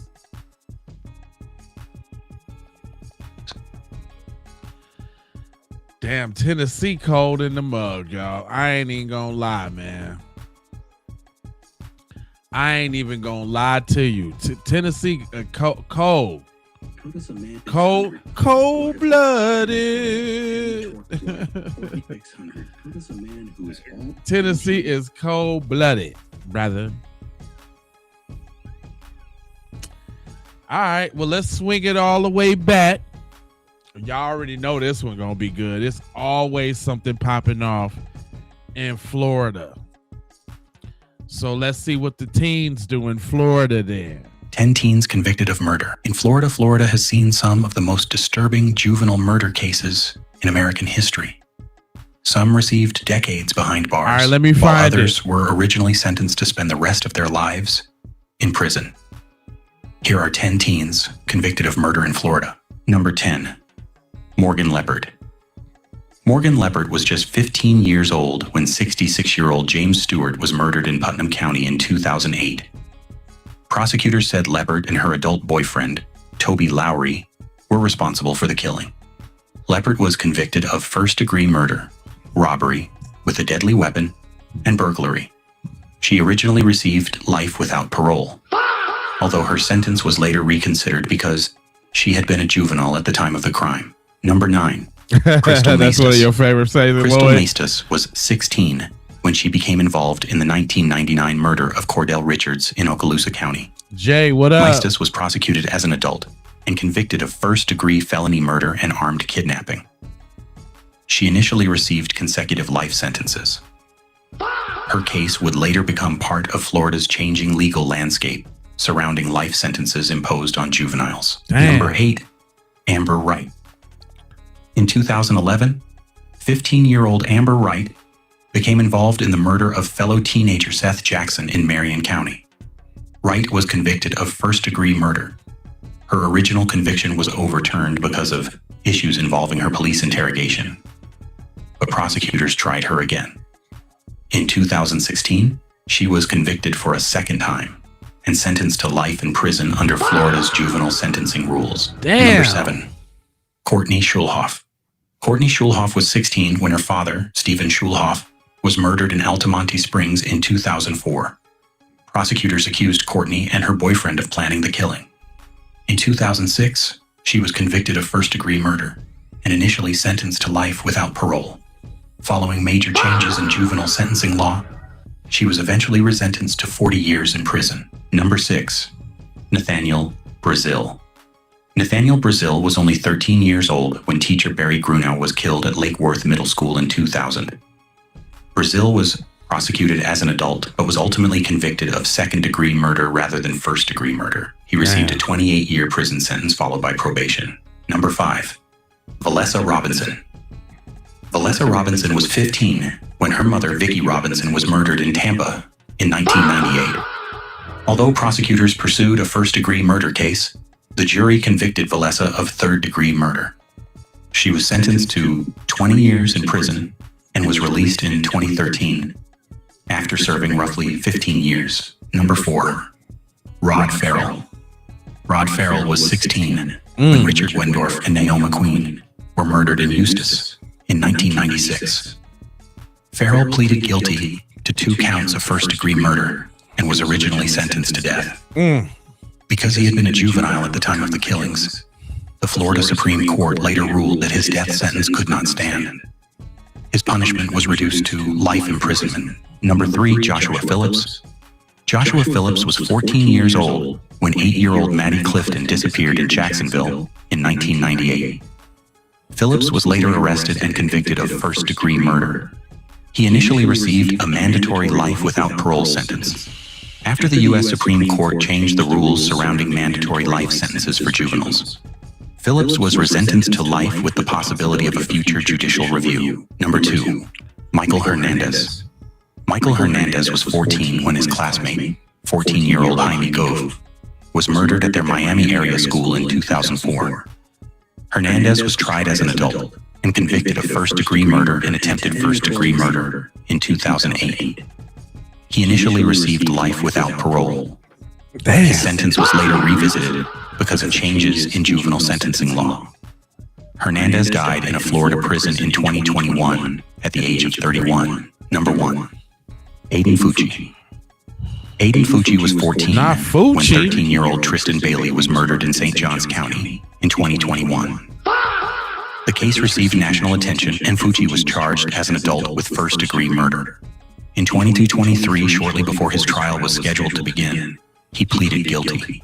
Fucci was sentenced to life in prison, with Florida law allowing his sentence to be reviewed after 25 years because he was a juvenile at the time of the crime. Damn, Florida. I couldn't get you. I was looking for Maryland. I'm gonna still find it, but I can get you close though. Let's see what's going down in Virginia. Let's see if Virginia bought it. Inmates currently in Virginia prisons. Virginia abolished the death penalty in 2021, but its prison system still houses some of the most widely recognized convicted killers in the country. From nationally publicized campus cases to crimes that remained unsolved for years, these inmates are serving sentences ranging from decades behind bars to multiple life terms. Here are 10 notorious inmates currently held within the Virginia Department of Corrections. Number 10, Wesley Hadsell. Wesley Hadsell was convicted of murdering his 18-year-old stepdaughter, Angelica A.J. Hadsell, who disappeared from Norfolk in 2015. The case remained unresolved for years before Hadsell was brought to trial. In 2022, he was convicted of first-degree murder, concealing a body, and possessing illegal substances. A Virginia judge sentenced him to life in prison, plus an additional 15 years. Number 9, Natalie Keepers. Natalie Keepers was a Virginia Tech student when she became involved in the 2016 murder of 13-year-old Nicole Lovell. Prosecutors said Keepers helped plan the crime with fellow student David Eisenhower and later assisted in concealing what had happened. A jury convicted Keepers of being an accessory before the fact to first-degree murder. In November 2018, she was sentenced to 40 years in prison. Number 8, David Eisenhower. David Eisenhower was also a Virginia Tech student when Nicole Lovell disappeared from her home in Blacksburg. Investigators determined that Eisenhower had communicated with Nicole before arranging to meet her. He later entered no contest pleas to charges including first-degree murder, abduction, and concealing a body. Eisenhower received a total sentence of 75 years, with 25 years suspended, leaving him with 50 years to serve. Number 7, Randy Allen Taylor. In 2013, 17-year-old Alexis Murphy disappeared after leaving her home in Nelson County. Although her remains had not yet been located, prosecutors built a case against Randy Allen Taylor using surveillance footage, forensic evidence, and items recovered during the investigation. Taylor was convicted of murder and abduction in 2014 and received 2 life sentences. Alexis's remains were finally located in 2020, more than 7 years after she disappeared. Number 6, George Hughley V. George Hughley and Yeardley Love were both lacrosse players at the University of Virginia. In May 2010, Love was found unresponsive inside her Charlottesville apartment. Hughley, who had previously been in a relationship with her, was arrested later that day. A jury convicted him of second-degree murder and grand larceny. He was sentenced to 23 years in prison and is currently scheduled for release in 2030. He about to get out. Christopher Darnell Jones Jr. Christopher Darnell Jones Jr. was responsible for one of the darkest events in the University of Virginia's recent history. In November 2022, Jones opened fire aboard a bus returning to campus from a class trip. 3 UVA football players, Devin Chandler, Lavelle Davis Jr., and Deshaun Perry, were killed, while 2 other students were wounded. Jones pleaded guilty and, in November 2025, received 5 life sentences plus 23 years, the maximum punishment available under the plea agreement. Number 4. Monty Ralph Rissell. Monty Rissell is one of Virginia's longest incarcerated serial killers. During the 1970s, while still a teenager, Rissell committed a series of murders in the Alexandria area. He eventually admitted responsibility for killing 5 women. In 1977, at only 18 years old, Rissell was sentenced to 5 consecutive life terms. He became eligible for parole years later, but has repeatedly been denied release. Number 3. Charles Severance.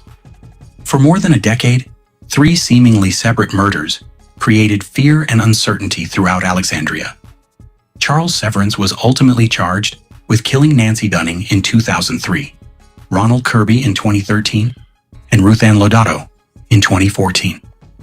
Prosecutors connected the cases through evidence that included witness accounts, surveillance recordings, and firearms analysis. Severance was convicted and sentenced to 3 life terms, along with additional prison time. Number 2. Jesse Leroy Matthew Jr. Jesse Matthew was convicted in 2 of Virginia's most heavily publicized missing person cases. Virginia Tech student Morgan Harrington disappeared after attending a concert in Charlottesville in 2009. 5 years later, University of Virginia student Hannah Graham disappeared after leaving Charlottesville's downtown area. Evidence connected Matthew to both cases. In 2016, he pleaded guilty to abducting and murdering Harrington and Graham and received 4 consecutive life sentences. In March 2026, Matthew was transferred from the Supermax Red Onion State Prison to Keene Mountain Correctional Center. Number 1. Lee Boyd Malvo. At number 1 is Lee Boyd Malvo, the surviving participant in the 2002 DC area sniper attacks. Malvo was 17 when he and John Allen Muhammad carried out a series of shootings that created widespread fear across Virginia, How many did they shoot and how many they killed, though? Malvo was convicted and received multiple life sentences in both Virginia and Maryland. Because he was a juvenile at the time, later changes in sentencing law made him eligible for parole consideration in Virginia, but his request was denied. Malvo remains in Virginia custody and was transferred from Red Onion State Prison to Keene Mountain Correctional Center in 2024. His Maryland sentences remain unresolved, pending resentencing proceedings. Oh, he ain't never getting out. He's a done deal then. He's out of there. He is out of there. No, I heard y'all though. Okay, that's cool. No, it's no big deal. We all family, man. You know, if it ain't right, you at liberty to say I'm doing this for y'all. Y'all Gucci, no disrespect. Y'all good. Anyway, let's go. Let's go to off-brand state. Let's do Oregon. I'm still looking for some good ones, but let's go Oregon. Let's see if they bat it out in Oregon. Let's see who cutting up down in Oregon. In this video, we will cover 10 notorious inmates in Oregon. Randall Woodfield, the I-5 killer, a former draft pick for the Green Bay Packers serving life plus 90 years. He was convicted of multiple murders in SA along the Interstate 5 corridor during the early 1980s. Damn. Though authorities link him to up to 44 deaths. Hunter Jesperson, the Happy Face Killer, a former long-haul truck driver serving multiple consecutive life sentences at the Oregon State Penitentiary. He was convicted of murdering 8 women in the early 1990s. Damn, 8? And earned his moniker by signing confessions to journalists with smiley faces.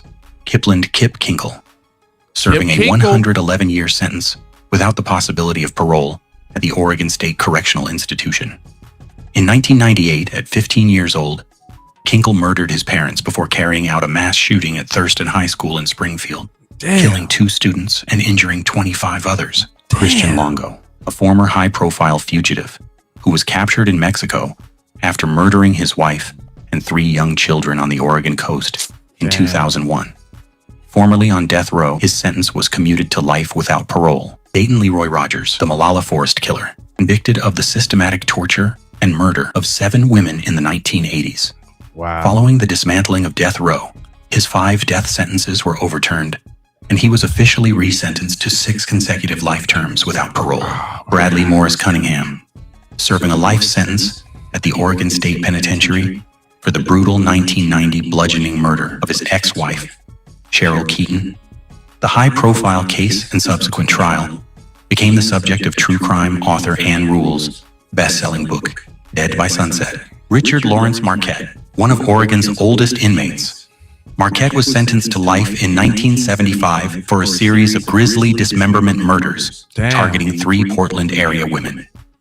He holds historical notoriety as the first ever 11th name added to the FBI's 10 most wanted list. Bruce and Joshua Turnage, a father and son team serving permanent life terms without parole for orchestrating the 2008 Woodburn bank bombing. Motivated by anti-government ideologies, they planted a device that killed 2 law enforcement officers and severely injured a third, Randy Lee Guzek, convicted of the horrific 1987 double murder of a Central Oregon couple during a home robbery. Guzek achieved unique legal notoriety for having his death sentence overturned by appeals courts a record 4 times before his sentence was permanently altered to life. Ward Weaver III, serving consecutive life sentences for the highly publicized 2002 kidnapping, essay, and murder of 2 teenage girls in Oregon City. Authorities recovered the victims' bodies buried on Weaver's residential property. Well, I mean, I guess in this video, I would say Oregon right now, because Oregon was really short. Now, that doesn't obviously mean that they have any less than any other state, but as far as high profiles go and this type of content, that was like the shortest one so far. The 10 states, that was 10 most dangerous states. That was it. That's the shortest one. 10 most prolific modern, 10 killers, 10 notorious. So I got a couple more. Death row across the United States. Hundreds of some prisons. I got a couple more. Someone be convicted of murder when some murder. You know what I'm saying? So that every major. This video will we can close out strong. In 2010. Oh yeah. This video will cover. Now while we watching criminals and seeing who doing what, let's see. I thought this was interesting for real. Let's see who to survive the most solitary confinement, like being locked up with nobody seeing you. For 10 inmates who spent years in solitary confinement. Number 10, Ian Manuel. Ian Manuel entered prison as a teenager after being convicted of armed robbery. Over the years, he spent roughly 18 years in solitary confinement under highly restrictive conditions. He later described how isolation changed his perception of time. Without normal social interaction, days blended into weeks, and weeks into years. To keep his mind active, he read constantly and wrote letters whenever he could. His story reminds us that surviving solitary confinement is only the beginning. Recovering from it can take years. Number 9. Jack Henry Abbott. Jack Henry Abbott spent much of his life in prison, including extended periods in solitary confinement. Instead of allowing isolation to silence him, Abbott began writing. His letters vividly described prison life, loneliness, and the psychological effects of prolonged isolation. Those writings eventually reached the outside world and became a best-selling book called In the Belly of the Beast. Although Abbott's life after release ended in tragedy, his first-hand descriptions of solitary confinement remain among the most widely discussed accounts ever written by a prisoner. Number 8. Mumia Abu-Jamal, former journalist. Mumia Abu-Jamal spent decades on Pennsylvania's death row. Oh, While that's death row Mumia. conditions vary from state to state and are not always the same as solitary confinement, many inmates experience severe isolation under highly restrictive housing. His imprisonment attracted worldwide attention and generated decades of legal appeals and public debate. I Supporters questioned the fairness of his conviction, while others defended it. Regardless of where people stand on the case, his long years under restrictive confinement became part of the larger discussion about the effects of prolonged isolation. Number 7. Hugo Pinell. Hugo Pinell spent decades in California's prison system. For much of that time, he lived in solitary or other highly restrictive housing. Supporters argued that his isolation had become excessive after so many years. Prison officials maintained that security concerns justified the restrictions. His case highlighted one of the biggest questions surrounding solitary confinement. At what point does isolation stop being a security measure and become a punishment in itself? Number 6. Robert King. Robert King was one of the 3 prisoners who later became known as the Angola 3. He spent approximately 29 years in solitary confinement at Louisiana State Penitentiary. During those years, King developed strict daily routines to help preserve his mental health. Exercise, reading, writing, anything to give structure to days that otherwise felt endless. After his release, he dedicated much of his life to speaking publicly about the human cost of prolonged isolation. Number 5. Herman Wallace. Herman Wallace spent more than 40 years in solitary confinement as part of the Angola 3. His conviction was challenged for years through the courts. In 2013, a federal judge overturned that conviction. Wallace was released, but only days before he died from liver cancer. His case became one of the most widely cited examples in debates over long-term solitary confinement in the United States. Number 4. Thomas Silverstein. Thomas Silverstein spent approximately 36 years in near total isolation inside the federal prison system. After multiple murders committed while incarcerated, officials placed him under one of the strictest control measures ever used in an American prison. He spent nearly every day alone in a specially designed cell with extremely limited human contact. Supporters of these restrictions argued they were necessary for the safety of staff and other inmates. Critics questioned whether decades of isolation carried psychological costs that extended beyond its security benefits. Silverstein's case remains one of the most extreme examples of long-term segregation in U.S. prison history. Number 3. Leonard Peltier. Leonard Peltier spent decades in federal prison before his sentence was commuted in 2025. During his incarceration, he experienced extended periods of restrictive housing, though not continuous solitary confinement for decades. His imprisonment became internationally known because of the ongoing legal and political controversy surrounding his conviction. His case demonstrates that even when inmates are not continuously held in solitary or repeated periods of isolation, can become part of a much longer prison experience. Number 2. Albert Woodfox. Albert Woodfox spent nearly 44 years in solitary confinement as part of the Angola 3. That extraordinary length of time is among the longest well-documented periods of continuous solitary confinement in American history. Woodfox consistently maintained his innocence. Over the years, his conviction was reviewed multiple times through the courts.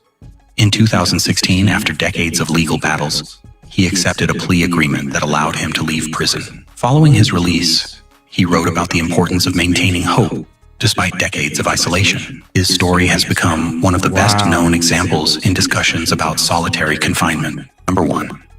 The Angola 3, Albert Woodfox, Herman Wallace, and Robert King are collectively remembered as the Angola 3. Together, they spent well over 100 years in solitary confinement. Their cases drew international attention from journalists, legal experts, and human rights organizations. Many advocates argue that prolonged solitary confinement can have severe psychological effects, especially when it continues for years. Correctional officials have often responded that segregation can be necessary to protect inmates, prison staff, and overall institutional security in certain high-risk situations. The debate continues today. What is clear is that the Angola 3 fundamentally changed public awareness of solitary confinement in America. Their stories remain central to conversations about prison reform, human rights, and the limits of isolation as a correctional practice. Damn. some of that's just wrong. I can understand going to jail, but God, let the boy out. Come on. Do they get visitation in solitary confinement? Like, and then if the cell is whack, just imagine what solitary is like. Somebody mentioned North Carolina in the chat. So let's see what the most notorious inmates on North Carolina's death row be about. This ought to be interesting. It's on death row. In this video, we are going to look at 10 of the most notorious. Henry Louis Wallace, dubbed the Taco Bell Strangler, Wallace is the state's most prolific serial killer. He was sentenced to death in 1997 for the brutal murders of 11 young women in the Charlotte area over a 22-month span. Blanche Taylor Moore, one of only 2 women on the state's death row. Moore is North Carolina's most famous serial poisoner. Convicted in 1990 for killing her boyfriend using arsenic, she was also accused of poisoning her husband, her father, and another boyfriend. She is 93 years old. Mario Andretta McNeil. McNeil was sentenced to death in 2013 for the highly publicized kidnapping and murder of 5-year-old Shania Davis in Fayetteville. The horrific nature of the case gripped national media and resulted in the state Supreme Court upholding his capital execution status. Jerry Connor, convicted and sentenced in 1990. Connor remains on death row for a highly publicized double homicide in Gates County, where he attacked and murdered a convenience store worker and her mother. Jane Allen Laws, sentenced in 1985 for killing 2 men with a claw hammer in Davidson County. Laws has been waiting on the state's death row longer than any other active inmate. Arlette Parker, alongside Blanche Moore. Parker is one of only 2 women on North Carolina's death row. She was sentenced to death in 1999 for first-degree kidnapping and the drowning murder of an 86-year-old woman she was caring for. Michael J. Braxton. Braxton is an active death row inmate who gained recent notoriety by recording a hip-hop track called Live on Death Row and co-authoring a book about life inside prison. He was sentenced to death in 1996 for killing a fellow inmate while already serving life sentences for other homicides. Andrew Ramsier. On May 24th, 2007, 19-year-old Ramsier committed an armed robbery at a convenience store/gas station in Statesville, North Carolina. During the robbery, he shot and killed 2 people, store clerk Jennifer Vincek and customer Jeffrey Peck. The entire incident was captured on the store's security surveillance cameras. Yaga Edward Gillard, convicted of a horrific 2016 double homicide, human trafficking, and SA at a Raleigh motel. His death sentence was officially reviewed and upheld by the North Carolina Supreme Court. Jonathan Richardson, sentenced to death in 2010 for the brutal 2006 kidnapping, SA, and murder of 4-year-old Tiani Vance in Johnston County. Damn, that was... North Carolina has over 120 inmates on death. North Carolina was kind of short. Somebody said we just did a Pennsylvania. I forgot which one that was. I don't know if that was the inmates or the death row, but them death row ones. Hold on, let me see if I can't find us another one of them death rows, because them death rows was like, whoa, that's like the worst of the worst. Death row. Let me see what we got here. Oh, we didn't see what's up. Talk about an off-brand one for real. We didn't see what's up with Oklahoma. It's like a state you just forget about Oklahoma, don't you? Like, dang, there's a state, Oklahoma? Yeah, there's an Oklahoma, Tulsa, all that.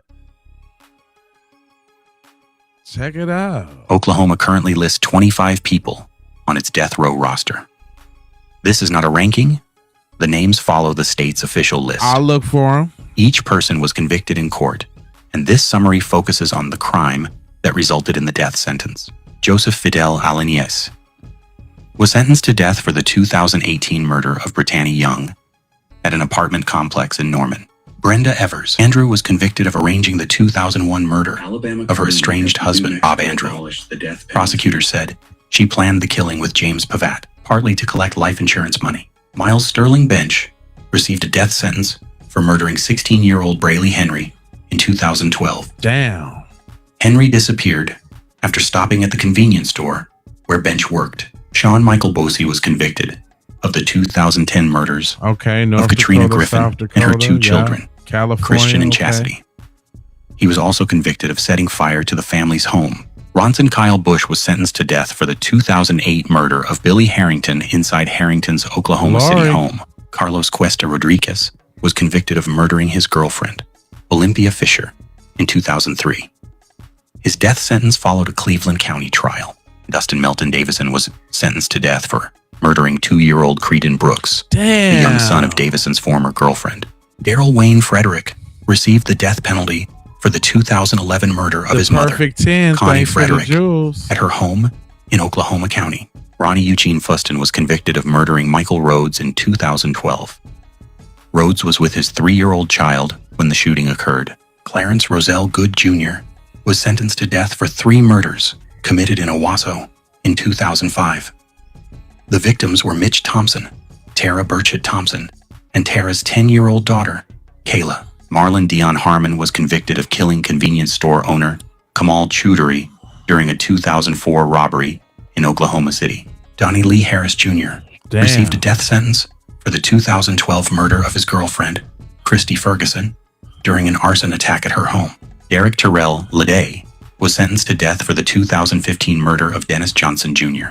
Prosecutors said Johnson was killed in Oklahoma City before his body was moved to Pontotoc County. Wade Greeley Lay was convicted of killing bank security guard Kenneth Anderson during a failed Tulsa bank robbery in 2004. Lay committed the robbery with his son. Ricky Ray Malone was sentenced to death for the 2003 murder of Oklahoma Highway Patrol Trooper Nick Green during a traffic stop. Micah Alexander Martinez received 2 death sentences for the 2009 murders of Carl and Martha Miller inside their home near Cache, Oklahoma. Alfred Brian Mitchell was convicted of the 1991 murder of Elaine Scott at an Oklahoma City recreation center. The attack also resulted in robbery and SA convictions. Alton Alexander Nolan was sentenced to death for murdering co-worker Colleen Hufford during a 2014 workplace attack at Vaughn Foods in Moore. Another employee survived the attack. James Dwight Pavat was convicted alongside Brenda Andrew in the 2001 murder of Rob Andrew. Prosecutors said Pavat helped plan and carry out the insurance-related killing. Derek Don Posey received 2 death sentences for the 2013 murders of Amy Gibbons and her 5-year-old son, Briar. The crimes occurred during an attack and fire at their home. William Lewis Reese was sentenced to death in Oklahoma for the 1997 murder of 19-year-old Tiffany Johnston. The case remained unsolved for years before Reese confessed in 2016. Hey, real quick, you know what's crazy about seeing these though? You know how you always hear about statistics and they just, we so desensitized to death, but it's crazy to see how many people actually take it to that point. Like you get to put the face with the name, so to speak. Like, oh my God, dude, you're a murderer. Not only did you murder one person, you did like 2 or 3, man. Like, gosh. James C. Ryder was convicted of murdering Daisy and Sam Hallam in 1999. He received a death sentence for Daisy's murder and life without parole for Sam's. Isaiah Glendale Tryon was sentenced to death for the 2012 murder of his former girlfriend, Tia Bloomer, at an Oklahoma City bus station. Daniel Raul Santiago Vasquez received... And I think it got to be something said, man, for these crash out dudes over these women. I mean, it's every other one somebody that crashed out over their female girlfriend. Then I noticed if it's a black dude, it's the girlfriend. If it's a white dude, it's the wife and kids or the mom and dad, which is crazy. Like they'll get the wife and the mom and dad or the mother-in-law too. All y'all gotta go. He just and with the dudes though, it'd be the mother and the son. which is even. It's all terrible, but I'm just saying, these dudes crashing out over these females is whack. 2 death sentences for the 2018 murders of 23-year-old Shalia Toombs and her unborn son. Toombs was approximately 8 months pregnant. Another one. Finally, David Ware was sentenced to death for murdering Tulsa Police Sergeant Craig Johnson during a 2020 traffic stop.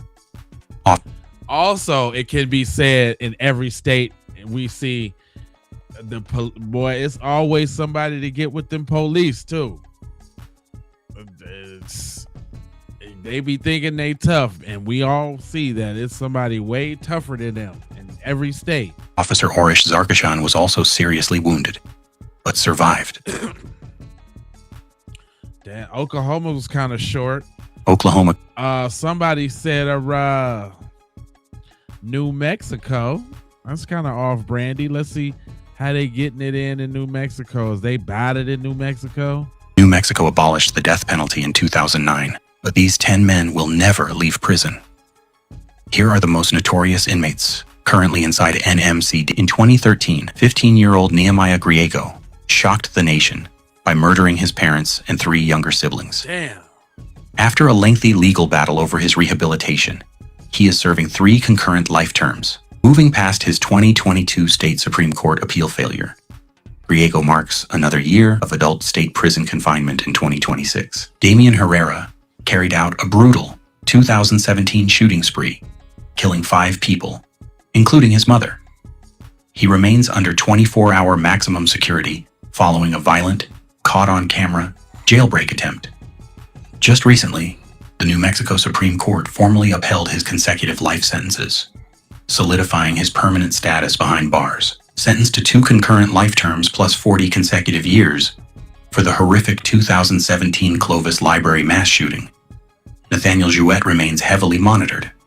While recent state juvenile sentencing overhauls have sparked intense debate regarding future parole eligibility for young offenders, Jouett continues to serve out his strict maximum security designation. Robert Fry is one of the most feared serial killers in New Mexico history. Convicted of the gruesome 2000 murder of mother of 5 Betty Lee, Fry was later tied to 3 other brutal killings in San Juan County. Not the gruesome. He spent nearly 20 years on death row until a landmark state Supreme Court decision officially commuted his sentence to permanent life imprisonment without the possibility of release, long before hitting federal radar. Roy Paul Martinez was a feared name across the New Mexico prison system. As a ruthless leader within the Sindicato de Nuevo Mexico gang network, Martinez orchestrated widespread narcotics trafficking and brutal cell block assaults. Convicted under sweeping federal racketeering laws, he continues to serve out a life sentence under strict, high-security confinement. Christopher Dominguez was a career thief who graduated to high-stakes violence. He led law enforcement on a multi-state rampage involving armed pharmacy robberies, hostage-taking, and violent shootouts across state lines. He remains locked away under heavy security for his 28-year sentence. Inmate violence isn't just external.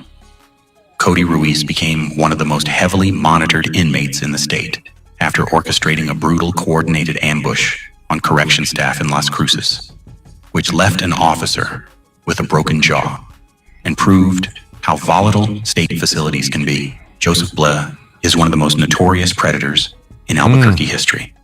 Blea targeted and attacked young girls throughout the 1980s and 90s, remaining unidentified until a landmark 2010 DNA match.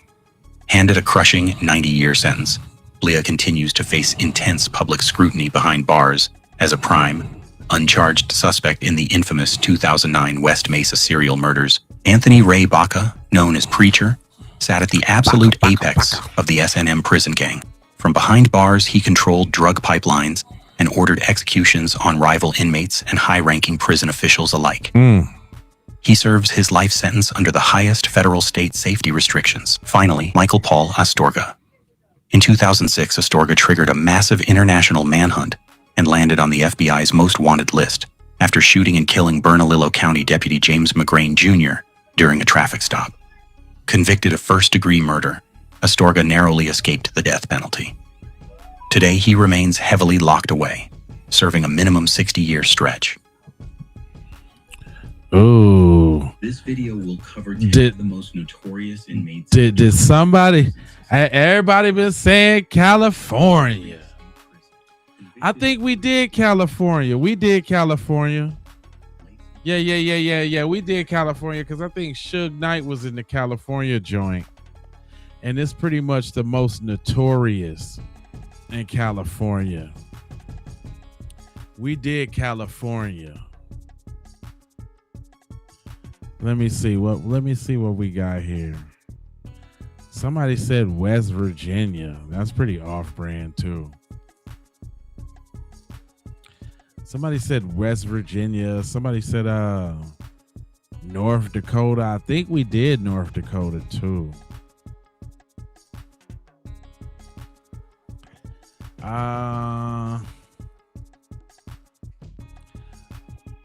Let me see what I got good. Okay. This should round us off real nice.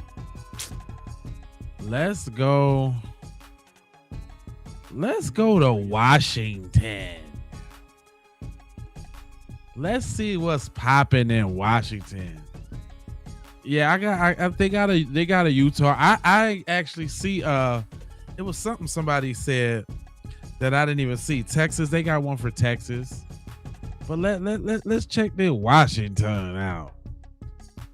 The most notorious in Washington. Okay. Let's check it on out. Inmates in Washington state prisons.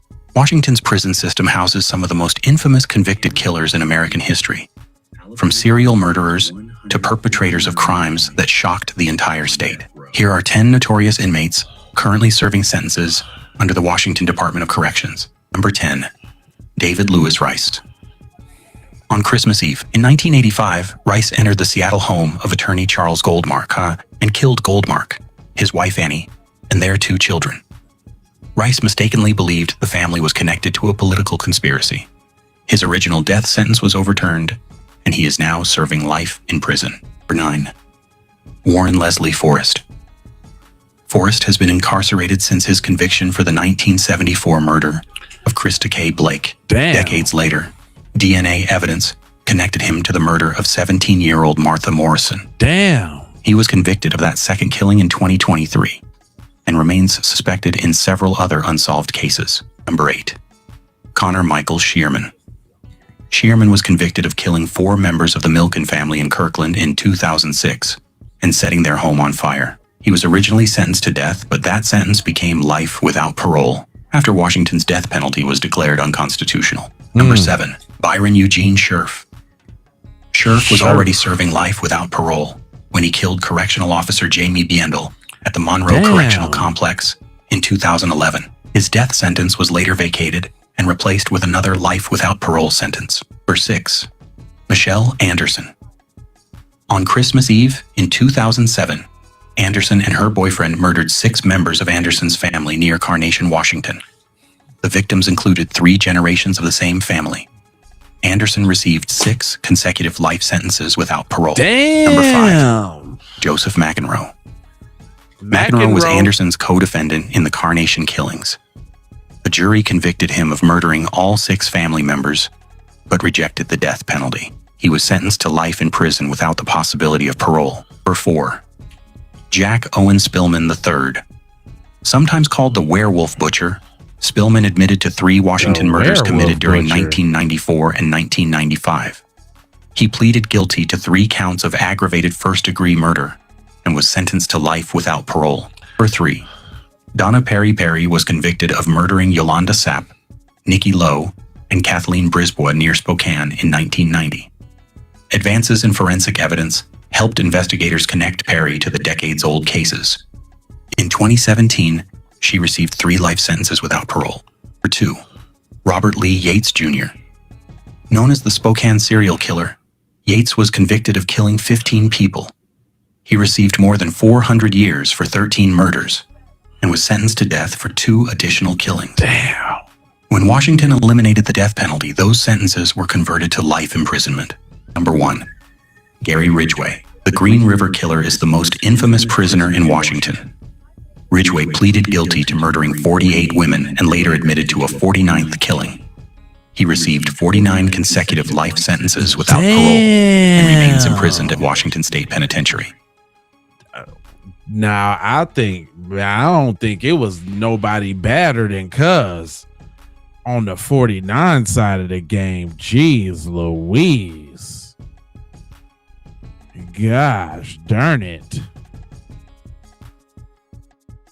Well, y'all, we at the end of the road as far as the crime go. I gotta save some for the next broadcast, y'all. I appreciate y'all rolling with me.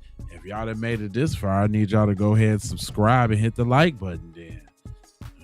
And come holla at me tomorrow night, because we're gonna do this again tomorrow night. I gotta save it. I can't give y'all all the jewels now. Shout out to everybody that threw me some jewels and threw me some super chats and all of that. I appreciate y'all. Y'all helped the broadcast go along. Shout out to my mods and anything. But we had such a nice chat tonight. Everybody was cool. There wasn't nobody saying no BS. This is the kind of vibe I like. Yeah. Oh yeah. We even got across the pond in the crib in the house tonight. Watching the crime, you know what I'm saying? Yeah, Washington was like that, wasn't it, Barry? Washington was straight like that. Quaz, QAZ, I got you. We gonna find. I think they got a Louisiana there. I'm gonna do. You gotta come tap in tomorrow night to see that one. So we gonna go through Utah tomorrow. Matter of fact, I can tell y'all the ones I got for tomorrow because I want to save a few. I ain't want to get y'all. We got Utah tomorrow. We got Alabama tomorrow. We got Colorado, Indiana. It's 50 states for Christ's sakes. Don't look like they got all of them, but whatever ones that they didn't do, we gonna do. They got another Pennsylvania. They got another era. They got Arizona, North Carolina. Oh yeah, it's gonna get real deep.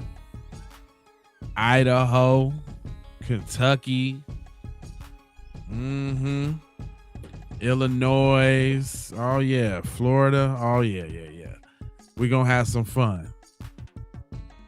They got Florida inmates and death row, so it's gonna be cracking. Ohio, Texas,